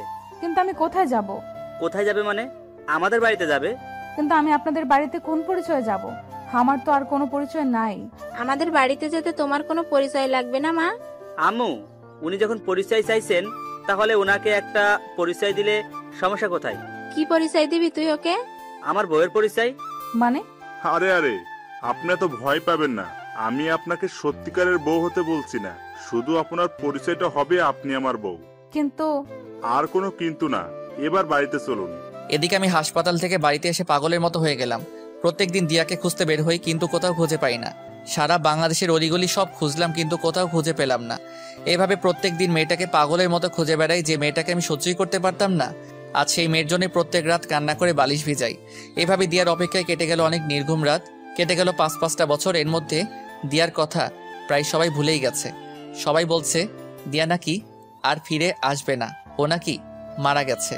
চাচা চাচিও অনেক কষ্ট করে হলেও সেটা মেনে নিয়েছেন, কিন্তু আমি এখনো দিয়ার পথ চেয়ে বসে আছি। আমার বিশ্বাস দিয়া একদিন না একদিন ফিরে আসবেই। এর মধ্যে আব্বু আম্মু অনেকবার বলেছেন যে বিয়ে করে নতুন করে জীবন শুরু করতে, কিন্তু আমি ওদের বারবার বলে দিচ্ছি যে দিয়ার অপেক্ষায় সারা জীবন পার করে দিতে পারবো। আজ আব্বু হঠাৎ রুমে এসে বললেন, তুই কি এভাবেই জীবনটা শেষ করে দিবি? তোর কি মনে হয় মেয়েটা এখনো বেঁচে আছে? আর বেঁচে থাকলেও কি তোর জন্য বসে আছে নাকি? বেঁচে থাকলেও হয়তো কারোর সাথে বিয়ে হয়ে সংসার করছে। আব্বু প্লিজ, তোকে আমি 2টা অপশন দিচ্ছি, বিয়ে কর নয়তো চাকরি বাকরি কিছু একটা করে জীবনটা নতুন করে শুরু কর। কিছুক্ষণ চুপ থেকে বললাম, ওকে আব্বু, আমি চাকরি করব। আব্বু একটা স্বস্তির নিঃশ্বাস ফেলে চলে গেলেন। পরের দিন আমি একটা চাকরির ইন্টারভিউ দিতে যাই। ইন্টারভিউ দেওয়ার পর আমাকে কিছুক্ষণের জন্য ওয়েটিংয়ে রাখে।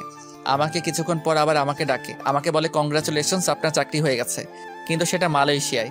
আপনার সব রেজাল্ট ভালো দেখে আমরা আমাদেরই আরেকটা কোম্পানি থেকে ট্রান্সফার করে দেই। মালয়েশিয়ার কথা শুনে কেন জানি আমি হ্যাঁ বলে দেই। আমার কেন জানি মনে হচ্ছে মালয়েশিয়ায় কিছু একটা আছে। বাড়িতে এসে আব্বুকে বলতেই আব্বু অনেক খুশি হলেন। রাতের খাবার খেয়ে রুমে এসে ঘুমানোর চেষ্টা করছি, কিন্তু ঘুম আসছে না। বারবার দিয়ার সেই নিষ্পাপ হাসি চোখে ভেসে উঠছে।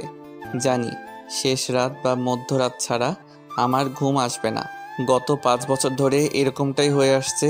হঠাৎ মোবাইলের আওয়াজে ভাবনার জগৎ থেকে বেরিয়ে আসলাম।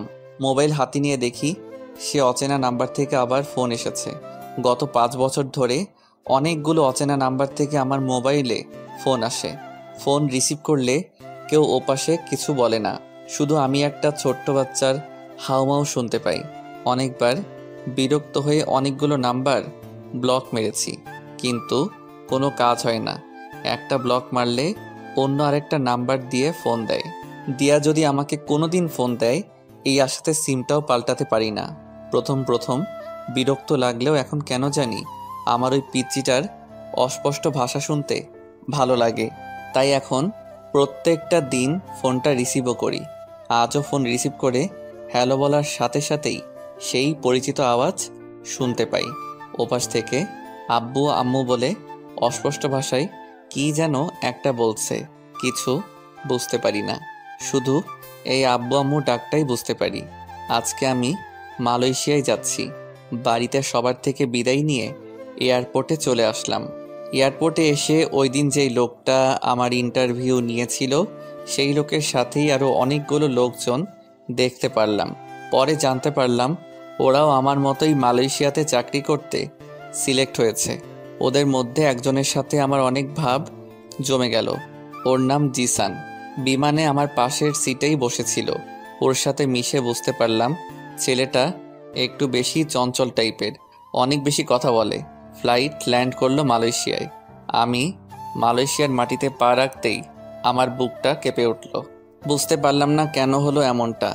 মালয়েশিয়া নামটা শোনার পর থেকেই আমার কেমন যেন অদ্ভুত একটা ফিলিংস কাজ করছিল।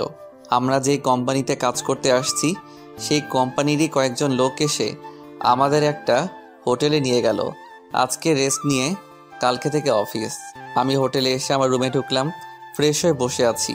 বসে বসে বোর হচ্ছি, তাই ভাবলাম শহরটা একটু ঘুরে দেখি। রুম থেকে বের হতেই জিসানের সামনে পড়লাম। জিসান আমাকে দেখে হেসে বলল, কি ভাই, কোথায় বের হচ্ছেন? আসলে রুমে বসে বসে বোর হচ্ছিলাম, তাই একটু ঘুরতে যাচ্ছি। আমিও সেম ভাই, চলেন আমিও যাব আপনার সাথে। তাহলে তো ভালোই হলো, আমাকেও একা একা ঘুরতে হবে না। চলেন। কোথায় যাওয়া যায় বলেন তো? আমি তো এখানকার জায়গা তেমন চিনি না। আমি চিনি ভাই, চলেন ভাই, আমরা এখানকার সব থেকে বড় শপিং মলে যাই। অনেক সুন্দর একটা শপিং মল। আমারও একটা জিনিস কিনতে হবে, জিনিসটাও কিনলাম আর ঘোরাঘুরিও করলাম। আচ্ছা চলুন। একটা ট্যাক্সি নিয়ে শপিং মলের সামনে এসে নামলাম। সত্যি শপিং মলটা অনেক বড় এবং সুন্দর। শপিং মলের ভিতরে ঢুকতে আমার শরীরে একটা কঠিন ঠান্ডা বাতাস লাগলো আর আমার বুকের ভিতর দুকদুক করতে লাগলো। আমি সেখানটায় দাঁড়িয়ে হার্টবিটের দুকদুকানি ফিল করতে লাগলাম। আমার এরকম হচ্ছে কেন? জিসান বলল, কি ভাই এখানে দাঁড়িয়ে আছেন কেন, আর কি ভাবছে? আমি এই শপিং মলে ঢোকার সাথে সাথেই আমার শরীরে কি রকম জানি ঠান্ডা বাতাস লাগলো। আরে ভাই, এটা এসির বাতাস। না, এটা এসির বাতাস হতে পারে না। এসির বাতাস এত মোলায়েম আর কঠিন না। আর এই বাতাসটা একেবারে আমার বুকের ভিতর লেগেছে। আরে ভাই, কি সব আবল তাবল বলছেন? আমি জোরে একটা নিঃশ্বাস ফেলে বললাম, না কিছু না, চলেন। তারপর জিসানকে নিয়ে লিফটে করে শপিং মলটার 3 তলাতে উঠলাম। জিসান ঘুরে ঘুরে টি শার্ট দেখছে, হয়তো টি শার্ট কেনার জন্যই আসছে। আমি আর ওকে জিজ্ঞেস করলাম না। জিসান একটা টি শার্ট হাতে নিয়ে চেঞ্জ রুমে গেল। আমার একটা শার্ট অনেক ভালো লাগছে, সেই শার্টটাই নেড়ে চেড়ে দেখছিলাম। হঠাৎ আমার চোখ আটকে গেল একটা মেয়ের উপর। মেয়েটা আমার ঠিক উল্টো দিকে মুখ করে লিফটের সামনে দাঁড়িয়ে আছে। মেয়েটাকে আমার এত চেনা চেনা লাগছে কেন? আমি মেয়েটার মুখ দেখতে না পারলেও আমার কেন জানি মনে হচ্ছে মেয়েটা আমার অনেক দিনের চেনা কেউ। আমার হার্টবিট অনেক স্পিডে দৌড়াচ্ছে। দৌড়ে আমি মেয়েটার কাছে যেতে লাগলাম। আমি দৌড়ে মেয়েটার কাছে যাওয়ার আগেই মেয়েটা লিফটে উঠে গেল। আমি লিফটের সামনে এসে দেখলাম লিফট লেগে গেছে। সেখানে দাঁড়িয়েই হাঁপাতে লাগলাম। হঠাৎ চোখ পড়ল পাশের সিঁড়ির উপর। আমি দৌড়ে সিঁড়ি দিয়ে নামতে লাগলাম। নিচতলায় আসতেই দেখলাম মেয়েটা শপিং মল থেকে বের হয়ে যাচ্ছে। আমিও দৌড়ে শপিং মল থেকে বের হতেই দেখলাম মেয়েটা একটা গাড়িতে উঠে গেছে। গাড়িতে কালো গ্লাস থাকাতে তখনও আমি মেয়েটাকে দেখতে পাই নাই। গাড়িটা অনেক স্পিডে চলে গেল। আমি সেখানে দাঁড়িয়ে রইলাম। পিছন থেকে জিসান ডাকতে ডাকতে আসলো, নিয়ান ভাই, নিয়ান ভাই। আমার পাশে এসে হাঁপাতে লাগলো।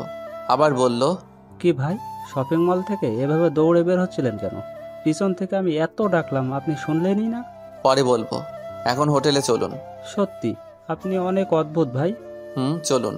পরের দিন সকালে রেডি হয়ে অফিস যাওয়ার জন্য হোটেলের বাইরে আসলাম। পিছন থেকে জিসান এসে বলল, কি ভাই, আমাকে ফেলেই চলে যাচ্ছেন? আমি ভাবলাম আপনি হয়তো নিচে আছেন, তাই আমি নিচে আসলাম। অফিসের বাস এসে আমাদের নিয়ে গেল। অফিসে আসলাম। অফিসে ঢোকা মাত্রই সেই দিন শপিং মলের মতো একটা ঠান্ডা বাতাস লাগলো। আমি অফিসের ভিতর ঢুকেই কেন জানি অস্থির অস্থির লাগছে। পিয়ন এসে বলল, সবাই এক এক করে ম্যাডামের সঙ্গে মিট করে আসুন। একজন একজন করে একটা রুমে যাচ্ছে আর 4-5 মিনিট পর পর বেরিয়ে আসছে। এইভাবে এক এক করে সবাই গেল। আমি এখনো বসে আছি। জিসান এসে বলল, ভাই যান যান ভেতরে যান, আর গিয়ে পরি দেখে আসুন। কি বলছেন কি? পরি কোত্থেকে আসলো? আরে ভাই, এই পরি সেই পরি না, এটা মানুষ পরি। মানে আমাদের বসটা দেখতে একেবারে পরির মতো। আমাদের কি মেয়ে বস নাকি? ভাই তাড়াতাড়ি যান। আমি উঠে আমাদের বস মানে মেয়েটার দরজার পাশে এসে বললাম, may I come in madam? Yes, come in. মেয়েটার কণ্ঠ শুনে আমি চমকে উঠলাম। চোখ তুলে তাকাতেই আমি স্তব্ধ হয়ে দাঁড়িয়ে রইলাম। আমি কি দেখছি? আমি নিজের চোখকে বিশ্বাস করতে পারছি না। তখন আমার মুখ দিয়ে শুধু একটা শব্দ বেরিয়ে আসলো, দিয়া তুমি? আমি আমার নিজের শরীরে একটা চিমটি কেটে চোখ বন্ধ করে আবার তাকালাম। আমি ঠিকই দেখছি, দিয়া আমার সামনে, আমার পিচ্চি বউ আমার সামনে। কিন্তু এটা কোন দিয়া? এটা কি সেই পিচ্চিটা? পিচ্চিটা তো এখন পিচ্চি নাই, অনেক বড় হয়ে গেছে। এদিকে দিয়া আমাকে দেখে চেয়ারে বসে থাকতে পারলো না, চেয়ার থেকে উঠে দাঁড়ালো। মুখটা হা করে আমার দিকে অবাক দৃষ্টিতে তাকিয়ে রইল, আর গাল বেয়ে চোখের পানি গড়িয়ে পড়ছে। আমি যেই দিয়ার কাছে এগিয়ে গিয়ে কিছু বলতে যাব, তখনই আমার পিছন থেকে একটা বাচ্চা বলে উঠল, আমি পিছনে তাকিয়ে দেখলাম একটা লোকের কোলে 3 থেকে 4 বছর বয়সী একটা বাচ্চা। লোকটা হয়তো ড্রাইভার, কিন্তু বাচ্চাটা আম্মু বলল কাকে? বাচ্চাটা সেই ড্রাইভারটার কোল থেকে নেমে ছোট ছোট পায়ে দৌড়ে গিয়ে আম্মু আম্মু বলতে বলতে দিয়ার কোলে উঠল। আমার মাথায় যেন আকাশ ভেঙে পড়ল। তার মানে সেদিনের আব্বুর কথাটাই সত্যি হলো। দিয়া অন্য কারোর সাথে বিয়ে হয়ে সংসার করছে, আর তার প্রমাণ হলো এই বাচ্চাটা। আমার সেখানে দাঁড়িয়ে থাকতে কষ্ট হচ্ছে, বুকের ভিতর অনেক কষ্ট ফিল হচ্ছে। মনে হচ্ছে কেউ বুকে হাতুড়ি দিয়ে পিটাচ্ছে। আমি কিছুক্ষণ ওদের মা মেয়েকে দেখে কেবিন থেকে বেরিয়ে যেতে লাগলাম। পিছন থেকে দিয়া ডাক দিল, এই যে শুনুন। আমি ঘুরে দিয়ার চোখের দিকে তাকালাম। দিয়া একবার আমার চোখের দিকে তাকিয়ে আবার চোখ নিচে নামিয়ে বলল, অফিসের বসকে কোনোদিন নাম ধরে ডাকতে নেই, এই ভুলটা যেন আর না হয়। আমি দিয়ার কণ্ঠে রাগ মান অভিমান ফিল করলাম। কিছুক্ষণ দিয়ার দিকে তাকিয়ে থেকে বললাম, জি ম্যাডাম, বলে আমি আবার বেরিয়ে যেতে লাগলাম। পিছন থেকে দিয়ার মেয়েটা দৌড়ে এসে আমার হাত ধরলো আর তুতলিয়ে তুতলিয়ে বলল, আঙ্কেল আমি তোমাকে চিনি। আমি মেয়েটাকে কোলে নিয়ে গালে একটা চুমু দিয়ে বললাম, কিভাবে চিনো মামুনি? তোমাকে আমি আম্মুর ফোনে দেখেছি। মেয়েটার কথা শুনে আমি দিয়ার দিকে তাকালাম। দিয়া মেয়েটাকে ধমক দিয়ে বলল, রিয়া এদিকে আসো বলছি। না আমি যাব না, আমি আঙ্কেলের কাছে থাকবো। বলেই আমার গলা 2 হাত দিয়ে শক্ত করে জড়িয়ে ধরলো। তিয়া রেগে সেখান থেকে উঠে এসে মেয়েটাকে আমার কোলে থেকে টেনে নিয়ে নিল। মেয়েটা কান্না শুরু করে দিল। তারপর অন্যদিকে মুখ করে দিয়া বলল, আপনি এখন আসতে পারেন, আর গিয়ে আপনার কাজ শুরু করে দেন। আমি সেখান থেকে বেরিয়ে আসলাম। নিয়ান বেরিয়ে যাওয়ার সাথে সাথে দিয়া ক্যাবিনের দরজাটা লক করে এসে কান্না করতে লাগলো। দিয়ার চিৎকার দিয়ে কান্না করতে ইচ্ছে করছে, কিন্তু অফিস বলে সেটা করতে পারছে না। দিয়া হাত দিয়ে মুখ চেপে কান্না করতে লাগলো। কান্না করছে আর বলছে, আমি কি করে পারলাম আমার নিয়ানের সাথে এরকম ভাবে কথা বলতে? যাকে আমি আমার জীবনের চাইতেও বেশি ভালোবাসি, তাকে আমি কি করে পারলাম এরকম অপমান করতে? এগুলো বলছে আর মুখ চেপে কান্না করছে দিয়া।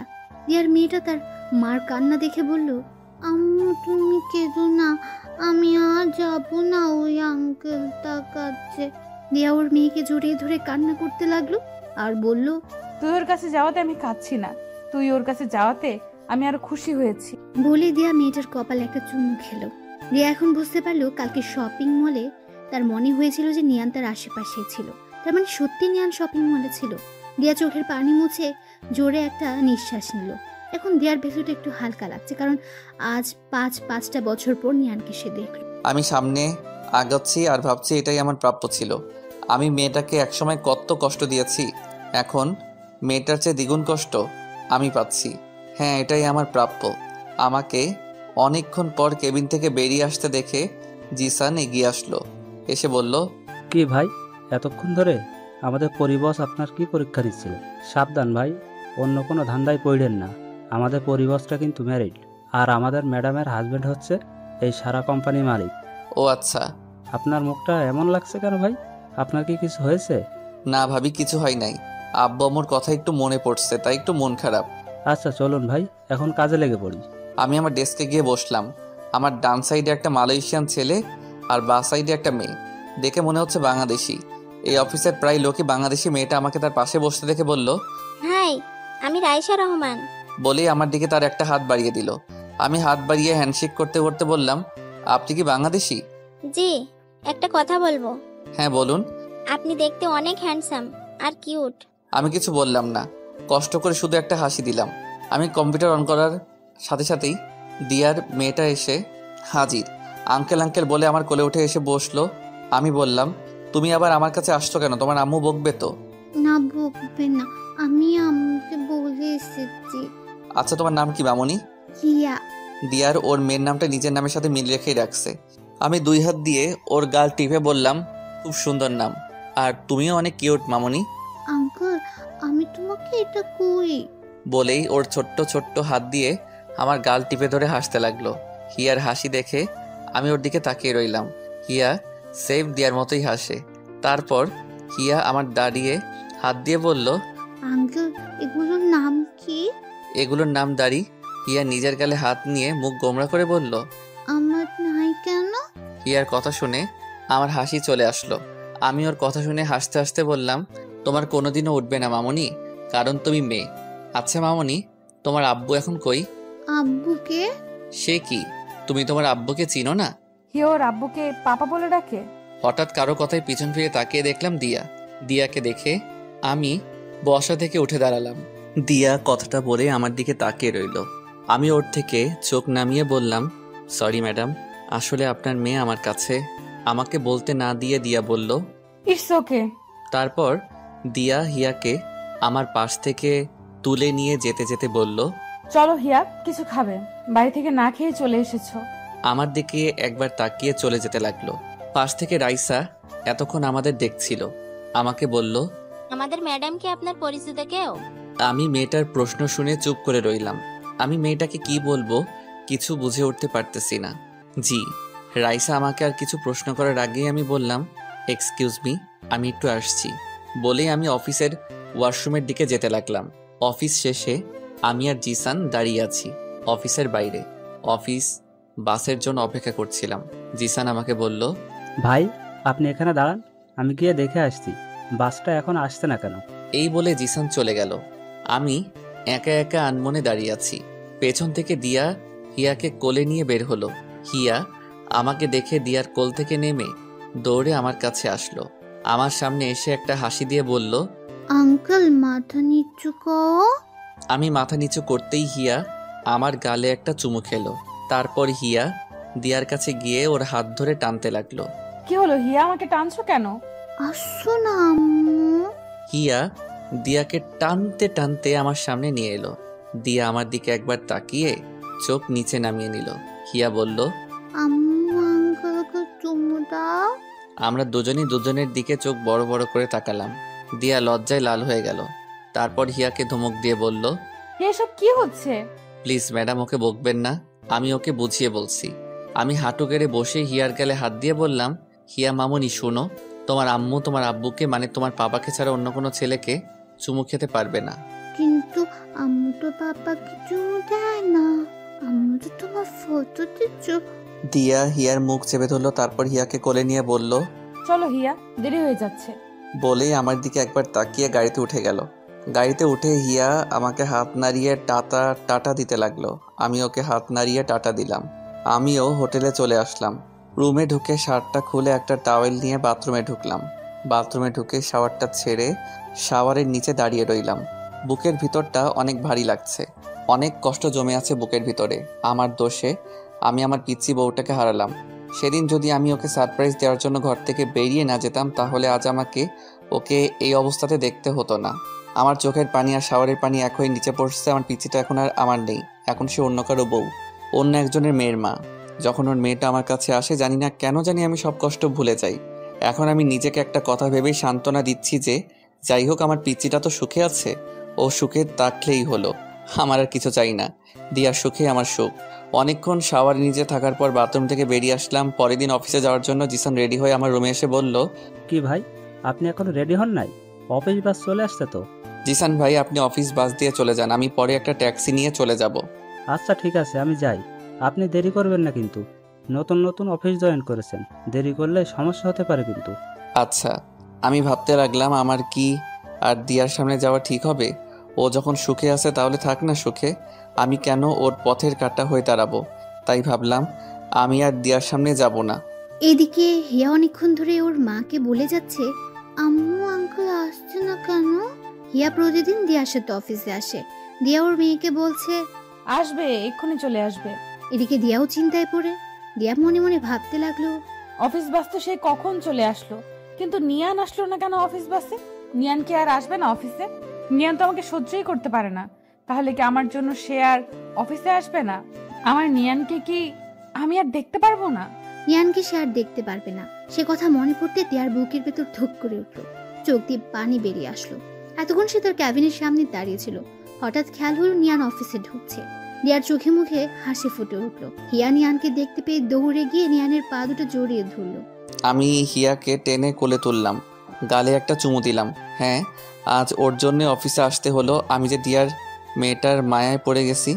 আঙ্কেল, আমি তোমার সাথে কথা বলবো না, তুমি এত দেরি করে আসলে কেন? সরি। দেখি কিউটিটার মুখটা। হিয়া মুখটা অন্যদিকে ঘুরিয়ে নিল। আমি এবার হিয়াকে কাতুকুতু দিতে লাগলাম। হিয়া খিলখিল করে হাসতে লাগলো। দিয়া ওদের দেখে একটা হাসি দিয়ে চোখ মুছে জোরে একটা নিঃশ্বাস ফেলে ক্যাবিনে চলে গেল। আমি সারাদিন হিয়াকে নিয়ে মেতে রইলাম। মেয়েটা অনেক পাকা পাকা কথা বলছে, আর আমি সেই কথা শুনে হাসতে হাসতে ফেটে পড়ছি। হিয়া বারবার ক্যাবিন থেকে বের হয়ে এসে কিছুক্ষণ ওদের দেখে, তারপর একটা হাসি দিয়ে আবার নিজের ক্যাবিনে চলে যায়। এভাবে সারাটা দিন কেটে গেল। জিসান এসে বলল, ভাই হোটেল যাবেন না? অফিস তো শেষ হয়ে গেল। আমার যাওয়ার কথা শুনেই হিয়া আমার গলা জড়িয়ে ধরলো। না আঙ্কেল, যাবে না। জিসান ভাই, আপনি অফিস বাস দিয়ে চলে যান, আমি সকালের মতো ট্যাক্সি দিয়ে চলে যাব। জিসান চলে গেল। কিছুক্ষণ পর দিয়া কেবিন থেকে বেরিয়ে আমাদের কাছে এসে হিয়াকে বলল, হিয়া আসো, আমরা বাসায় যাব। না, আমি যাব না। চলেন, আমি আপনাদের গাড়িতে তুলে দিয়ে আসছি। অফিসের বাইরে এসে দিয়ার গাড়ির সামনে আসলাম। দিয়া আগে গিয়ে গাড়িতে বসলো। আমি হিয়াকে বললাম, হিয়া আমার দিকে তাকাও। হিয়া আমার কাছ থেকে মুখ তুলে তাকালো। আমি বললাম, যাও এখন বাসায়। তুমি এরকম করলে কিন্তু আমি কালকে আর এখানে আসবো না। হিয়া আমার কথা শুনে গাড়িতে উঠে গিয়ে বসলো। আমি হিয়ার গালে একটা চুমু দিয়ে সেখান থেকে চলে যেতে লাগলাম। হঠাৎ পিছন থেকে দিয়া ডাক দিল, এই যে শোনো। আমি পিছন ফিরে তাকাতেই দেখলাম দিয়া গাড়ির থেকে মুখ বের করে আছে। আমি বললাম, জি বলুন। অফিস বাস তো চলে গেছে, তুমি কিভাবে যাবে? দিয়ার মুখে তুমি ডাক শুনে ওর দিকে অবাক চোখে তাকিয়ে রইলাম। দিয়া আবার বলল, আমি তোমাকে কিছু প্রশ্ন করছি। ও জি, আমি ট্যাক্সি দিয়ে চলে যাব। তুমি যদি কিছু মনে না করো, আমি তোমাকে পৌঁছে দিতে পারি। থ্যাংক ইউ, লাগবে না, আমি চলে যেতে পারবো। দিয়া মুখটা কালো করে ফেললো। হিয়া বলল, আঙ্কেল চলো না আমাদের সাথে। আমি হিয়ার মুখের দিকে তাকিয়ে না করতে পারলাম না। উঠে গেলাম ওদের গাড়িতে। আমি এক পাশে আর দিয়া আরেক পাশে, আর হিয়া মাঝখানে। হিয়া আমার কোলে উঠে এসে বসলো। কেউ কোনো কথা বলছি না। কিছুক্ষণ চুপ থাকার পর হুট করে দিয়া বলল, তোমার বউকে কি এখানে মানে মালয়েশিয়ার সাথে করে নিয়ে এসেছো? আমি দিয়ার কথা শুনে হাসতে লাগলাম। হা হা হা, বউ হা হা। কি হলো, হাসছো কেন? আমি হাসির কিছু বলেছি? আমার কপালে বউ নাই। মানে তুমি কি সব অদ্ভুত কথা বলছো? সত্যি তো বলছি, এখানে অদ্ভুতের কি আছে? মানে তুমি এখনো বিয়ে করো নাই? না, বললাম না আমার কপালে বউ নাই। কেন বিয়ে করো নাই? তুমি জেনে কি করবে? প্লিজ বলো না, কেন বিয়ে করো নাই? আমি কিছুক্ষণ চুপ করে রইলাম। তারপর দিয়ার চোখে চোখ রেখে বললাম, তোমার জন্য। আমার জন্য মানে? সেদিন রাতে আমি কিছু একটা ভেবে চুপ করে রইলাম। দিয়া কি এখন এসব বলা ঠিক হবে? দিয়া তো সুখেই আছে, ওকে এসব বলে কি ওর কষ্ট বাড়ানো ঠিক হবে? দিয়া আমাকে চুপ করে থাকতে দেখে বলল, বলো না সেদিন রাতে কি? না কিছু না। দিয়া এবার আমার হাত ধরে হিয়ার মাথায় নিয়ে গেল। তারপর বলল, ও তো ছোট্ট ফেরেশতা মানুষ, আমি জানি তুমি ওর মাথায় হাত রেখে মিথ্যা বলতে পারবে না। আমি এবার কি বলবো কিছু বুঝে উঠতে পারছি না। হিয়ার মাথায় হাত রেখে আমি আবার মিথ্যা বলতে পারবো না। আমি বললাম, দিয়া থাক না এসব, এখন আর জেনে কি করবে? তুমি বলবে কিনা বলো। আমি এবার বলতে শুরু করলাম, আসলে সেদিন রাতে তুমি যখন আমার মুখ থেকে একবার বউ ডাক শুনতে চেয়েছিলে, তখন আমি ঘর থেকে বেরিয়ে গিয়েছিলাম জানো। সেদিন আমি তোমাকে সারপ্রাইজ দেওয়ার জন্য রুম থেকে বেরিয়ে গিয়েছিলাম। সেদিন আমি তোমাকে একবার না সারা জীবনের জন্য বউ ডাকতে চেয়েছিলাম, তোমাকে আপন করে নিতে চেয়েছিলাম, কিন্তু তোমাকে সারপ্রাইজ দেওয়ার জন্য একটা লাল টকটকে শাড়ি আর অনেক গোলাপ ফুল নিয়ে যখন বাসায় আসলাম, তখন আমি নিজেই সারপ্রাইজড হয়ে যাই। এসে দেখি তুমি রুমে নাই। তারপর যখন তোমার চিঠি আর ডিভোর্স পেপারে সাইন দেখলাম, তখন আমার সারা দুনিয়া অন্ধকার হয়ে এসেছিল। তারপর 5-5টা বছর তোমার অপেক্ষায় তোমাকে খুঁজতে খুঁজতে কাটিয়ে দেই। সবাই তো ভেবে নিয়েছিল যে তুমি আর বেঁচে নেই, কিন্তু একমাত্র আমিই জানতাম তোমাকে আমি একদিন খুঁজে পাবো। কিন্তু এভাবে যে পেয়েও তোমাকে হারাতে হবে সেটা ভাবিনি। আমি এক নিঃশ্বাসে কথাগুলো বলে ফেললাম। দিয়ার দিকে তাকিয়ে দেখলাম গাল বেয়ে চোখের পানি গড়িয়ে পড়ছে। আমার দিকে মায়া ভরা চোখে তাকিয়ে আছে। আমারও চোখ দিয়ে পানি বের হয়ে এসেছিল। আমি সেটা মুছে দিয়ে দিয়াকে বললাম, এই পাগলি, কাঁদছো কেন? আমি কিন্তু এখন আর কষ্ট পাচ্ছি না, কারণ তুমি সুখে আছো। তোমার সুখেই আমার সুখ। দিয়ার এখন অনেক ইচ্ছে করছে নিয়ানকে জড়িয়ে ধরতে, কিন্তু ধরল না, নিজেকে কন্ট্রোল করলো আর মনে মনে বলতে লাগলো, আমাকে এতদিন অনেক কষ্ট দিয়েছো, এখন আমার নিজের কিছু কষ্ট পাওয়া প্রাপ্য। দিয়ার ভেতরে ভেতরে অনেক খুশি হচ্ছে এই ভেবে যে তার নিয়ান তাকে ভালোবাসে, তার জন্য সে এতটা বছর অপেক্ষা করলো। কিন্তু সে খুশিটা প্রকাশ করলো না, চোখের পানি মুছে চুপ করে বসে রইল আর বারবার নিয়ানের দিকে আর চোখে তাকাতে লাগলো। আজ নিয়ানকে কেন জানি দিয়ার কাছে অন্যরকম লাগছে। হিয়া আমার কোলেই ঘুমিয়ে পড়ল। আমার বুকে মাথা রেখে 2 হাত দিয়ে গলা জড়িয়ে ধরে ঘুমিয়ে আছে। আমি ওকে 2 হাত দিয়ে আঁকড়ে ধরে আছি। আমার হোটেলের কাছে চলে আসলাম। আমি হিয়াকে দিয়ার কোলে দিলাম। গাড়ি থেকে নেমে এসে আবার গাড়ির ভিতরে মুখ ঢুকিয়ে হিয়ার গালে চুমু দিবার জন্য মাথা এগিয়ে নিলাম। হিয়া দিয়ার কাঁধে মাথা রেখে ঘুমিয়েছিল। আমি যখন হিয়াকে চুমু খাওয়ার জন্য ঠোঁট এগিয়ে নিলাম, দিয়া ভাবলো আমি ওকে চুমু খাবো, তাই তার গাল এগিয়ে আনছিল। কিন্তু আমি হিয়ার গালে চুমু খাওয়াতে দিয়া লজ্জা পেয়ে আবার গাল পিছিয়ে নিল। আমি গাড়ি থেকে মাথা বের করে পিছন ফিরে চলে আসছিলাম। পিছন থেকে দিয়া ডাক দিল, এই যে শোনো। জি বলেন। কালকে অফিসে একটু তাড়াতাড়ি চলে যেও। জি আচ্ছা। এই বলে আমি হোটেলের ভিতর ঢুকে গেলাম। আমি ভিতরে ঢোকা পর্যন্ত দিয়া সেখানেই গাড়ি নিয়ে দাঁড়িয়ে রইল। আমি রুমে ঢুকে সবকিছু গুছিয়ে নিলাম। দিয়াকে আমার মনের কথা বলতে পেরে এখন শান্তি গছে। পরের দিন সকালে রেডি হচ্ছিলাম, হঠাৎ আমার মোবাইলটা বেজে উঠল। আম্মু ফোন দিয়েছেন। আমি ফোন রিসিভ করার পর আম্মু বললেন, কেমন আছিস রে বাবা? ভালো আম্মু, আমি আসছি, এসে তোমার সাথে কথা বলবো, এখন রাখি। কোথায় আসছিস? আম্মু আমি দেশে ফিরছি। আম্মুকে কিছু বলতে না দিয়ে আমি ফোনটা কেটে দিলাম। হ্যাঁ, আমি আজ ফিরে যাচ্ছি দেশে। সেদিন যখন ভাবছিলাম দিয়ার সামনে আর যাব না, সেদিনই আমি দেশে ফেরার জন্য টিকিট বুক করি। তাই সেদিন অফিসে যেতেও দেরি হয়েছিল। আজ এখানকার সময় দুপুর 12টায় আমার ফ্লাইট। আম্মুকে দিয়ার কথা বললাম না। দিয়া যখন সবার থেকে দূরে চলে এসে ভালো থাকতে চাইছে, তাহলে থাকুক দিয়া ওর মতো করে। আমি ওর সুখে পানি ঢালতে চাই না। আমি আজ শেষবারের মতো দিয়াকে আর ওর মেয়ে হিয়াকে দেখতে যাচ্ছি। ওর মেয়েটার মায়ায় পড়ে গেছি আমি। জিসানকে আমি আরও আগে বলে দিয়েছি অফিসে বাসে করে চলে যেতে। তারপর সবকিছু নিয়ে একটা ট্যাক্সিতে উঠলাম। অফিস থেকেই একেবারে এয়ারপোর্টে চলে যাব। আমার ট্যাক্সি আর দিয়ার কার একসাথেই এসে থামলো অফিসের সামনে।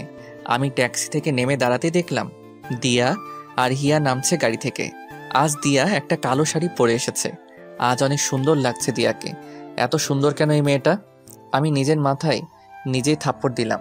আমি এসব কি ভাবছি? দিয়া এখন অন্য কারো বউ। গাড়ি থেকে নেমেই হিয়া আমাকে দেখতে পেয়ে দৌড়ে এসে আমার কোলে উঠল। আমি হিয়ার গালে একটা চুমু খেলাম। মেয়েটা যে কেন আমাকে এত মায়ায় ফেলছে, আজকের পর হয়তো আমাকে না দেখতে পেয়ে অনেক মিস করবে, আর আমিও অনেক অনেক মিস করব। দিয়া আমার দিকে তাকিয়ে একটা হাসি দিল। আমি হিয়াকে কোলে নিয়ে অফিসে ঢুকে গেলাম। আমার পিছন পিছন দিয়াও ঢুকলো। আমি হিয়াকে আমার টেবিলে নিয়ে গিয়ে বসালাম। দিয়া আমাদের দিকে একবার তাকিয়ে ওর কেবিনে ঢুকে গেল। দিয়াকে দেখে মনে হচ্ছে আজ সে অনেক হ্যাপি। ভালোই হলো আজ। দিয়াকে হাসি মুখে দেখেই সারা জীবনের জন্য ওর জীবন থেকে বিদায় নিতে পারবো। হিয়াকে টেবিলে বসিয়ে আমি হাঁটু গেড়ে নিচে বসলাম। আমি ওর গালে হাত দিলাম। কিছুক্ষণ তাকিয়ে রইলাম। এই মেয়েটাকে আমার এত এত মায়া লাগে কেন? আমি নিজেকে ধরে রাখতে পারলাম না। চোখ দিয়ে সাগরের বাঁধ ভাঙার মতো করে অশ্রু গড়িয়ে পড়ল। আমার বুকটা ফেটে যাচ্ছে, চিৎকার করে কাঁদতে ইচ্ছে করছে। হিয়া আমার গালে হাত দিয়ে বলল, আঙ্কেল তুমি কান্না করছো কেন? আমি হিয়ার কথায় কোনো উত্তর দিলাম না। ওর গালে একটা চুমু দিয়ে ওকে জড়িয়ে ধরলাম। তারপর বললাম, হিয়া তুমি তোমার আম্মুর কাছে যাও, আমি তোমার জন্য বাইরে থেকে অনেকগুলো চকলেট নিয়ে আসছি। আজ এই মায়াবতীকেও মিথ্যা বলতে হলো। এই বলে আমি হিয়াকে ওর আম্মুর কেবিনের সামনে দিয়ে আসলাম। কেবিনের বাইরের গ্লাস দিয়ে আমি আমার মায়াবতীটাকে শেষ একবার দেখলাম। মাথা নিচু করে অফিসের পেপারে কি যেন লিখছে। আমি আর সেখানে দাঁড়ালাম না, চলে যেতে লাগলাম। আমি যে অফিস গেট দিয়ে বেরোতে যাব, তখনই ছোট্ট 2টা হাত আমার পা জড়িয়ে ধরল। হিয়া, হ্যাঁ হিয়াই, পিছন থেকে আমার পা জড়িয়ে ধরল। আমি আবার হাঁটু গেড়ে ওর সামনে বসলাম। কি হলো হিয়া মামনি? আঙ্কেল আঙ্কেল তুমি ফিরে আসবে তো? ইয়া আল্লাহ, তুমি এই পিচ্চিটাকে কেন এত মায়া দিয়ে করলে? আমার যে পিচ্চিটাকে ছেড়ে যেতে ইচ্ছে করছে না। মেয়েটাকে আমি আবার জড়িয়ে ধরলাম। আমার এখন হাউমাউ করে কান্না করতে মন চাইছে। এই মেয়েটার প্রতি আমার কিসের এত টান? কি আছে এই মেয়ের মধ্যে? আমাকে আবার মেয়েটাকে মিথ্যে বলতে হলো। আমি আসছি মামনি, এক্ষুনি আসছি। তোমার জন্য অনেকগুলো চকলেট নিয়ে আসছি। তাহলে তুমি কান্না করছো কেন? তোমাকে চকলেট আনতে হবে না, আমার চকলেট লাগবে না, তুমি যেও না।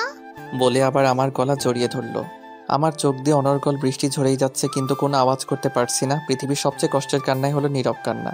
এই কান্নায় বুক ফাটে ঠিকই, কিন্তু মুখ ফাটে না। এখন সেই পরিস্থিতিতেই আমি আছি। আমি হিয়াকে আমার থেকে ছাড়িয়ে আরও একটা মিথ্যা বললাম। এই যে মামনি, ওই যে দেখা যাচ্ছে দোকান, সেখান থেকেই আমি আসছি। তুমি তোমার আম্মুর কাছে যাও। হিয়া মুখটা কালো করে চলে গেল। আমি ট্যাক্সিকে বলেছিলাম আমি আসার আগ পর্যন্ত দাঁড়িয়ে থাকতে। ট্যাক্সিটা এখনো দাঁড়িয়ে আছে। আমি ট্যাক্সি তুলতে যাব, তখনই জিসান আমাকে ডাক দিল। এই যে নিয়ান ভাই, কোথায় যাচ্ছেন ভাই? আপনি অনেক ভালো জিসান ভাই, এই কদিনে আমাকে অনেক আপন করে নিয়েছেন। আমি দেশে ফিরে যাচ্ছি ভাই। মানে এই তো কদিন হলো এখানে আসছেন। আমি আর এদেশে থাকতে চাই না ভাই। আসি ভাই, ভালো থাকবেন। এই বলে আমি ট্যাক্সিতে উঠে গেলাম। এদিকে হিয়া নিয়ান চলে যাওয়ার পর ওর আম্মুর ক্যাবিনে যায়। নিয়ান যেখানে বসে কাজ করতো সেখানেই বসে। আধা ঘন্টা হয়ে গেল, নিয়ান এখন আসছে। এদিকে দিয়া ভাবলো একবার ওদের দেখে আসে। দিয়া ক্যাবিন থেকে বের হয়ে এসে দেখে হিয়া একা একা গালে হাত দিয়ে বসে আছে। দিয়া এগিয়ে গিয়ে বলল, তোমার আঙ্কেল কই গেছে হিয়া? আমার জন্য চকলেট আনতে গেছে, কিন্তু জানো আম্মু, আঙ্কেল সেই কখন গেছে, এখনো আসছে না। আর জানো আম্মু, আঙ্কেল বাইরে যাওয়ার সময় অনেক কান্না করছে। দিয়ার বুক ধুক করে উঠলো। নিয়ান কান্না করলো কেন? তাহলে কি নিয়ান? দিয়া হিয়াকে কোলে নিয়ে জিশানের কাছে গেল। নিয়ানকে সে অনেকবার জিশানের সাথে দেখেছে। জিশান দিয়াকে দেখেই বসা থেকে উঠে দাঁড়ালো। ম্যাডাম কিছু বলবেন? নিয়ান কোথায় গেছে? নিয়ান ভাই তো আজ দেশে চলে যাচ্ছে। কি? এ বলে দিয়া হিয়াকে নিয়ে বেরিয়ে যেতে লাগলো। জিশান কিছুই বুঝতে পারলো না। নিয়ান দেশে চলে যাচ্ছে শুনে তার ম্যাডাম কেন এরকম রিয়াক্ট করলো। দিয়া নিজের গাড়িতে উঠে ড্রাইভারকে বলল, তাড়াতাড়ি এয়ারপোর্টে চলেন। দিয়াকে কান্না করতে দেখে হিয়া জিজ্ঞেস করলো, আম্মু তুমি কান্না করছো কেন? আর আঙ্কেল কই গেছে? কোথাও যাই নাই মা, আমরা এক্ষুনি খুঁজে বের করব। বলেই হিয়াকে জড়িয়ে ধরে কান্না করতে লাগলো দিয়া। ড্রাইভারকে বলল, আর একটু জোরে চালান না। ড্রাইভার গাড়ির স্পিড অনেক বাড়িয়ে দিল। আমার পাসপোর্ট ভিসা চেক করছিল একজন গার্ড। আমি এক্ষুনি এয়ারপোর্টের ভিতরে ঢুকে যাব, আর বেশিক্ষণ বাকি নাই আমার ফ্লাইট ছাড়তে। গার্ড আমার সবকিছু চেক করে বলল আমার সবকিছু ঠিক আছে, আমি এখন ভিতরে যেতে পারি। আমি যেই ভিতরে যাওয়ার জন্য পা বাড়ালাম, হঠাৎ পিছন থেকে কে যেন আমাকে জড়িয়ে ধরলো। আমি পিছনে ফিরে তাকাতেই দেখলাম দিয়া। দিয়া, তুমি এখানে? একাই চলে যাচ্ছ? তোমার বউকে আর তোমার মেয়েকে নিয়ে যাবে না একসাথে করে? আমার মেয়ে মানে? হিয়া তোমার মেয়ে। সেদিন তুমি যখন আমাকে পিলটা দিয়েছিলে সেদিন আমি খাইনি, ফেলে দিয়েছিলাম। দিয়ার কথা শুনে খুশিতে আমার কান্না চলে আসলো। আমি দিয়ার দুই গালে হাত দিয়ে চোখের পানি ফেলতে ফেলতে বললাম, হিয়া আমার মেয়ে, আমার মেয়ে। এই বলে আমি দিয়াকে জড়িয়ে ধরলাম। দিয়াও কান্না করছে। তারপর আমার থেকে নিজেকে ছাড়িয়ে বলল, এই ছাড়ো ছাড়ো, কি করছো? সবাই দেখছে। আমার বউকে আমি জড়িয়ে ধরেছি, তাতে কার কি? তাই বলে মানুষ কি ফ্রিতে সিনেমা দেখাবে? ওলে বাবালে, আমার পিচ্চিটা দেখে অনেক পাকনা হয়ে গেছে। এই ছাড়ো, আমি কি এখন আর পিচ্চি রয়ে গেছি নাকি? আমি তো এখন অনেক বড় হয়ে গেছি। তুমি যতই বড় হও না কেন, আমার কাছে সে আগের পিচ্চি হয়ে থাকবে, আমার পিচ্চি বউ। এখন আসছে প্রেম দেখাতে। তখন তো আমাকে কত কষ্ট দিয়েছিলে। হ্যাঁ দিয়েছিলাম, তাই তো তোমার চেয়ে দ্বিগুণ কষ্ট আমি এই 5টা বছরে পেলাম। আর আমি কি কম কষ্ট পাইছি এই 5 বছরে? জানো, প্রত্যেক দিন তোমার কথা মনে পড়তো, তোমাকে অনেক মিস করতাম। তাই প্রত্যেক দিন তোমাকে ফোন দিতাম, শুধুমাত্র তোমার মুখ থেকে একটা শব্দ শোনার জন্য। শব্দ না শুনতে পারলেও তোমার নিঃশ্বাসের আওয়াজ শুনলেই আমার মন শান্ত হতো। কি ওই অপরিচিত নাম্বারটা তুমি ছিলে? আমার মেয়েটা কই গো? গাড়িতে আছে, চলো। গাড়ির ভিতরে ঢুকতেই হিয়া আমাকে দেখে আঙ্কেল আঙ্কেল বলে জড়িয়ে ধরলো। আমি বললাম, আঙ্কেল না মামুনি আব্বু বলো। আব্বু কেন? এখন থেকে আব্বুই বলবে। আমি হিয়াকে আমার কোলে নিয়ে ওর চোখে মুখে অনেকগুলো চুমু দিলাম। দিয়া আমাদের বাবা মেয়ের মিলন দেখে হাসতে লাগলো। আমি হিয়াকে বললাম, চলো আম্মু, আমরা এখন বাংলাদেশে যাব। বলে আমি হিয়াকে কোলে নিয়ে গাড়ি থেকে নেমে দিয়ার হাত ধরে টানতে লাগলাম। দিয়া বলল, এই কোথায় যাচ্ছ? কেন, দেশে যাবা না? পাসপোর্ট টিকিট ছাড়া কিভাবে যাব আমরা? ও আমি তো ভুলে গেছিলাম। তো এখন আমরা কই যাব? আমি যে বাড়িতে আমার জীবনের 5টা বছর কাটিয়েছি সেই বাড়িতে। ওদের থেকেও তো বিদায় নিতে হবে। ওদের কাছে যে আমি ঋণী। ওরা আমাকে যে নতুন জীবন দিয়েছিল। তারপর আমরা আরিয়ান চৌধুরীর বাড়িতে চলে আসি। আরিয়ান চৌধুরী ও তার মা আমাকে দেখে আমার দিকে অবাক চোখে তাকিয়ে আছেন। আরিয়ান চৌধুরী আমাকে প্রশ্ন করলো, আপনি এখানে? হয়তো আমাকে আগে ফুটেতে দেখেছে, তাই প্রথম দেখাতেই চিনে ফেললো। তারপর দিয়া ওদের সবকিছু বুঝিয়ে বলল। আরিয়ান চৌধুরী দিয়ার কথা শুনে মুখটা মলিন করে কিছুক্ষণ দাঁড়িয়ে রইল। তারপর আমাদের বলল, আচ্ছা, তাহলে আজ না হয় তোমরা এখানে থাকো। এর ভিতরে আমি দিয়া আর হিয়ার পাসপোর্ট টিকিটের ব্যবস্থা করে ফেলছি। এই বলেই আরিয়ান চৌধুরী আর সেখানে দাঁড়ালো না, চলে গেল বাইরে। আরিয়ানের আম্মুর মুখের দিকে তাকিয়ে দেখলাম ওনার চোখে পানি। হয়তো দিয়া আর হিয়ার চলে যাওয়ার কথা শুনে অনেক কষ্ট পেয়েছেন। উনি অনেক কষ্ট করে বললেন, দিয়া, তোর স্বামীকে নিয়ে রুমে গিয়ে ফ্রেশ হয়ে আয় মা। আমি তোদের জন্য খাবার রেডি করছি। চলো, রুমে চলো। দিয়া আমাকে একটা রুমে নিয়ে আসলো। জিনিসপত্র দেখে মনে হচ্ছে এটা দিয়ারই রুম ছিল এতদিন। দিয়া নিজের আলমারি থেকে একটা টাওয়েল বের করে আমার হাতে দিল, বলল, যাও ওইদিকে ওয়াশরুম, গোসল করে ফ্রেশ হয়ে আসো। আচ্ছা। দিয়া একটা কথা বলি। এভাবে জিজ্ঞেস করছো যেন অন্য কারো বউয়ের সাথে কথা বলছো। তোমার যা মন চায় তাই করো, জিজ্ঞেস করার কি আছে? আরিয়ান চৌধুরীর আম্মুকে দেখলাম তুমি চলে যাচ্ছ, সেই কথা শুনে চোখ দিয়ে পানি বের হয়ে আসছে। ওনাদের মতো কোনো মানুষ হয় না। যখন আমি তোমাকে ছেড়ে চলে আসি তারপর আমি অনেক ভেঙে পড়ি। প্রত্যেকটা দিন তোমার জন্য কান্না করতাম, ঠিকমতো খাওয়া দাওয়া করতাম না। তারপর উনি আমাকে নতুন করে বাঁচতে শিখিয়েছিলেন। আমাকে প্রত্যেকটা দিন নিজের হাতে খাইয়ে দিতেন। আমাকে যেভাবে উনি আদর করতেন সেভাবে হয়তো উনি নিজের মেয়েকেও আদর করেন নাই। আমি আমার এক মাকে ফেলে আসলে কি হবে, এখানে এসে আরেক মা পেলাম। বলেই দিয়া কান্না করতে লাগলো। আমি দিয়ার মাথা আমার বুকে ঠেকিয়ে সান্ত্বনা দিতে লাগলাম। হঠাৎ হিয়া রুমে এসে আমাদের দেখে বলল, তোমরা কি করছো? তোমার আম্মুকে আদর করছিলাম মামুনি। না, তুমি আম্মুকে আদর করবে না। কেন? তুমি শুধু আমাকে আদর করবে, আর কাউকে না। দেখেছো তোমার মেয়ে কি হিংসুক? এখন থেকে আমাকে তোমার থেকে কত দূরে ঠেলে দিচ্ছে। আমি দিয়ার কথা শুনে হাসতে লাগলাম। এভাবে দিয়া আর হিয়ার সাথে খুনসুটিতে কেটে গেল সারাটা দিন। রাতে খাবার খেয়ে রুমে আসলাম ঘুমাতে। এখানে দিয়ার আজকে লাস্ট রাত। কালকে আমরা চলে যাব দেশে। হিয়া অনেক আগে ঘুমিয়ে গেছে। এই তুমি আমার দিকে এভাবে আগাচ্ছ কেন? আমার পিচ্চি বউটাকে একটু আদর করব। এই না সরো, আমি কিন্তু চিল্লাবো। চিল্লাও, কেউ আসবে না। তুমি চিল্লালে আজ কেউ আসবে না, উল্টা ওরা আরো অন্য কিছু ভাববে। প্লিজ সরে যাও। আমি তোমার সাথে সবকিছু নতুন করে শুরু করতে চাই। আমরা আবার নতুন করে বিয়ে করব, আবার নতুন করে বাসর করব। প্লিজ আজ না, প্লিজ আজ একটু শান্তিতে ঘুমিয়ে পড়ো। শিয়ালের সামনে মোরগ রেখে বলছে শান্তিতে ঘুমাতে, বলে আমি অন্যদিকে মুখ করে বসে রইলাম। আমার কথা শুনে দিয়া হাসতে লাগলো।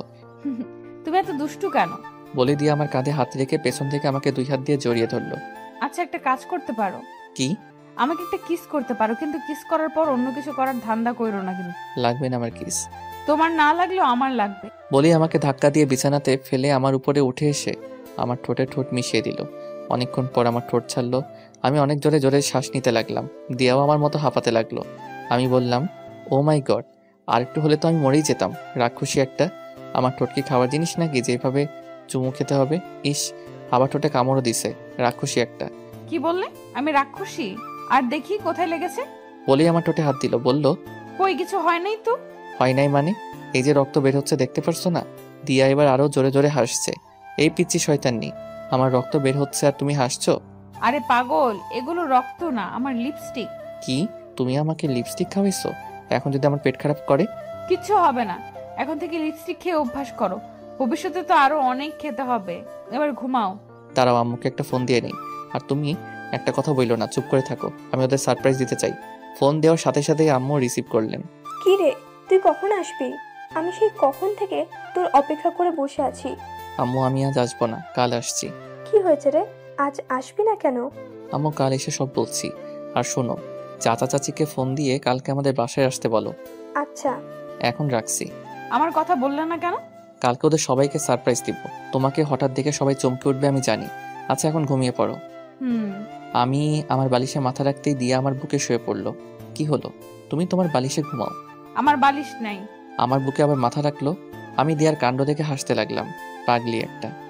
তোমার পাগলি। দিয়া কিছুক্ষণ চুপ করে থাকার পর আবার বলল, জানো আজ কতদিন পর আমি শান্তিতে ঘুমাতে পারবো। পাগলি, ঘুমাও। বলি আমি দিয়াকে 2 হাত দিয়ে শক্ত করে বুকে মিশিয়ে নিলাম। পরের দিন সকালে সবার থেকে বিদায় নিয়ে চলে আসলাম এয়ারপোর্টে। আরিয়ান চৌধুরীর বাড়ি থেকে আসার সময় আরিয়ানের মা আর দিয়া অনেক কান্না করছে। বিমানে বসে আছি, হিয়া আমার কোলে ঘুমিয়ে আর দিয়া আমার কাঁধে মাথা রেখে ঘুমিয়ে আছে। বিমান বাংলাদেশে এসে ল্যান্ড করলো। আমি দিয়াকে ডাকলাম, এই দিয়া, দিয়া ওঠো, আমরা চলে এসেছি দেশে।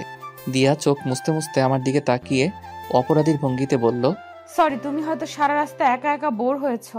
আমার যে কখন ঘুম লেগেছিল বুঝতেই পারিনি। এয়ারপোর্ট থেকে বের হতেই দিয়া জোরে একটা নিঃশ্বাস নিল।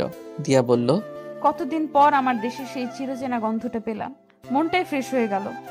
এখন চলো। দিয়া আর হিয়াকে নিয়ে একটা ট্যাক্সিতে উঠলাম। হিয়ার এখনো ঘুম ভাঙে নাই, এখনো আমার কোলেই ঘুমিয়ে আছে। আমাদের বাড়ির পাশে আসতে আমি দিয়ার হাতে একটা বোরকা ধরিয়ে দিয়ে বললাম, এটা পরে নাও। বোরকা কেন? পরো না, এত প্রশ্ন করছো কেন? দিয়া আর কিছু না বলে বোরকা পরে নিল। দিয়ার চোখ দুইটা ছাড়া এখন আর কিচ্ছু দেখা যাচ্ছে না। হিয়াও জেগে উঠেছে। আমি হিয়াকে কোলে নিয়ে আমাদের ঘরের বেল বাজালাম। আম্মু এসে দরজা খুললেন। নিয়ান বাবা, তুই? বোরকা পরা দিয়াকে আর আমার কোলে হিয়াকে দেখে আটকে গেলেন। আবার বললেন, কি রে, ওরা কারা? বলছি আগে ঘরে তো ঢুকতে দাও। আমি ভিতরে ঢুকে দেখলাম আব্বু, চাচা, চাচি, আদিবা, শিহাব সবাই ড্রয়িং রুমে বসে আছে। আমাকে সবাই একসাথে প্রশ্ন করলেন যে ওরা কারা। আমি দিয়াকে দেখিয়ে বললাম, ও আমার বউ। সবাই অবাক হয়েছে, খুশি হলেন। আব্বু বললেন, নিয়ান, তুই শেষ পর্যন্ত বিয়ে করলি, এবার আমি শান্তি পেলাম। আম্মু দিয়াকে বললেন, মুখোশটা খুলো বৌমা, দেখি আমার বৌমা কত সুন্দর। দিয়া আমার দিকে তাকিয়ে চোখের ইশারায় প্রশ্ন করলো, খুলবে কিনা। আমি মাথা নাড়িয়ে হ্যাঁ বললাম। দিয়া নেকআপটার পিছনে হাত দিয়ে ফিতাটা খুললো। খুলে আস্তে আস্তে মুখ থেকে নেকআপটা সরালো। নেকআপটা মুখ থেকে সরাইতেই সবাই চোখ বড় বড় করে দিয়ার দিকে তাকিয়ে আছে। দিয়াকে চিনতে ওদের কিছুটা কষ্ট হচ্ছে, কারণ এই 5 বছরে দিয়া অনেক পাল্টে গেছে। সবার চিনতে কষ্ট হলেও চাচা ঠিকই চিনে নিলেন। মুখ দিয়ে একটা শব্দ করলেন, দিয়া মা। চাচা দাঁড়াতে পারলেন না, সোফাতে বসে পড়লেন। চাচার মুখে দিয়া ডাক শুনে এবার সবাই চিনে গেল। চাচি দৌড়ে এসে দিয়াকে জড়িয়ে ধরে হাউমাউ করে দুজনেই কান্না করতে লাগলো। চাচা এখনো সোফাতে বসে আছেন আর চোখ দিয়ে অনর্গল পানি ফেলছেন। এবার দিয়া চাচিকে ছেড়ে ওর আব্বুর দিকে এগিয়ে যেতে লাগলো। চাচার পাশে গিয়ে ধপাস করে বসে পড়ল চাচার পায়ের কাছে। চাচা দিয়ার থেকে মুখ ফিরিয়ে বসে আছেন। দিয়া এবার চাচার পা জড়িয়ে হাউমাউ করে কান্না করতে লাগলো আর বলতে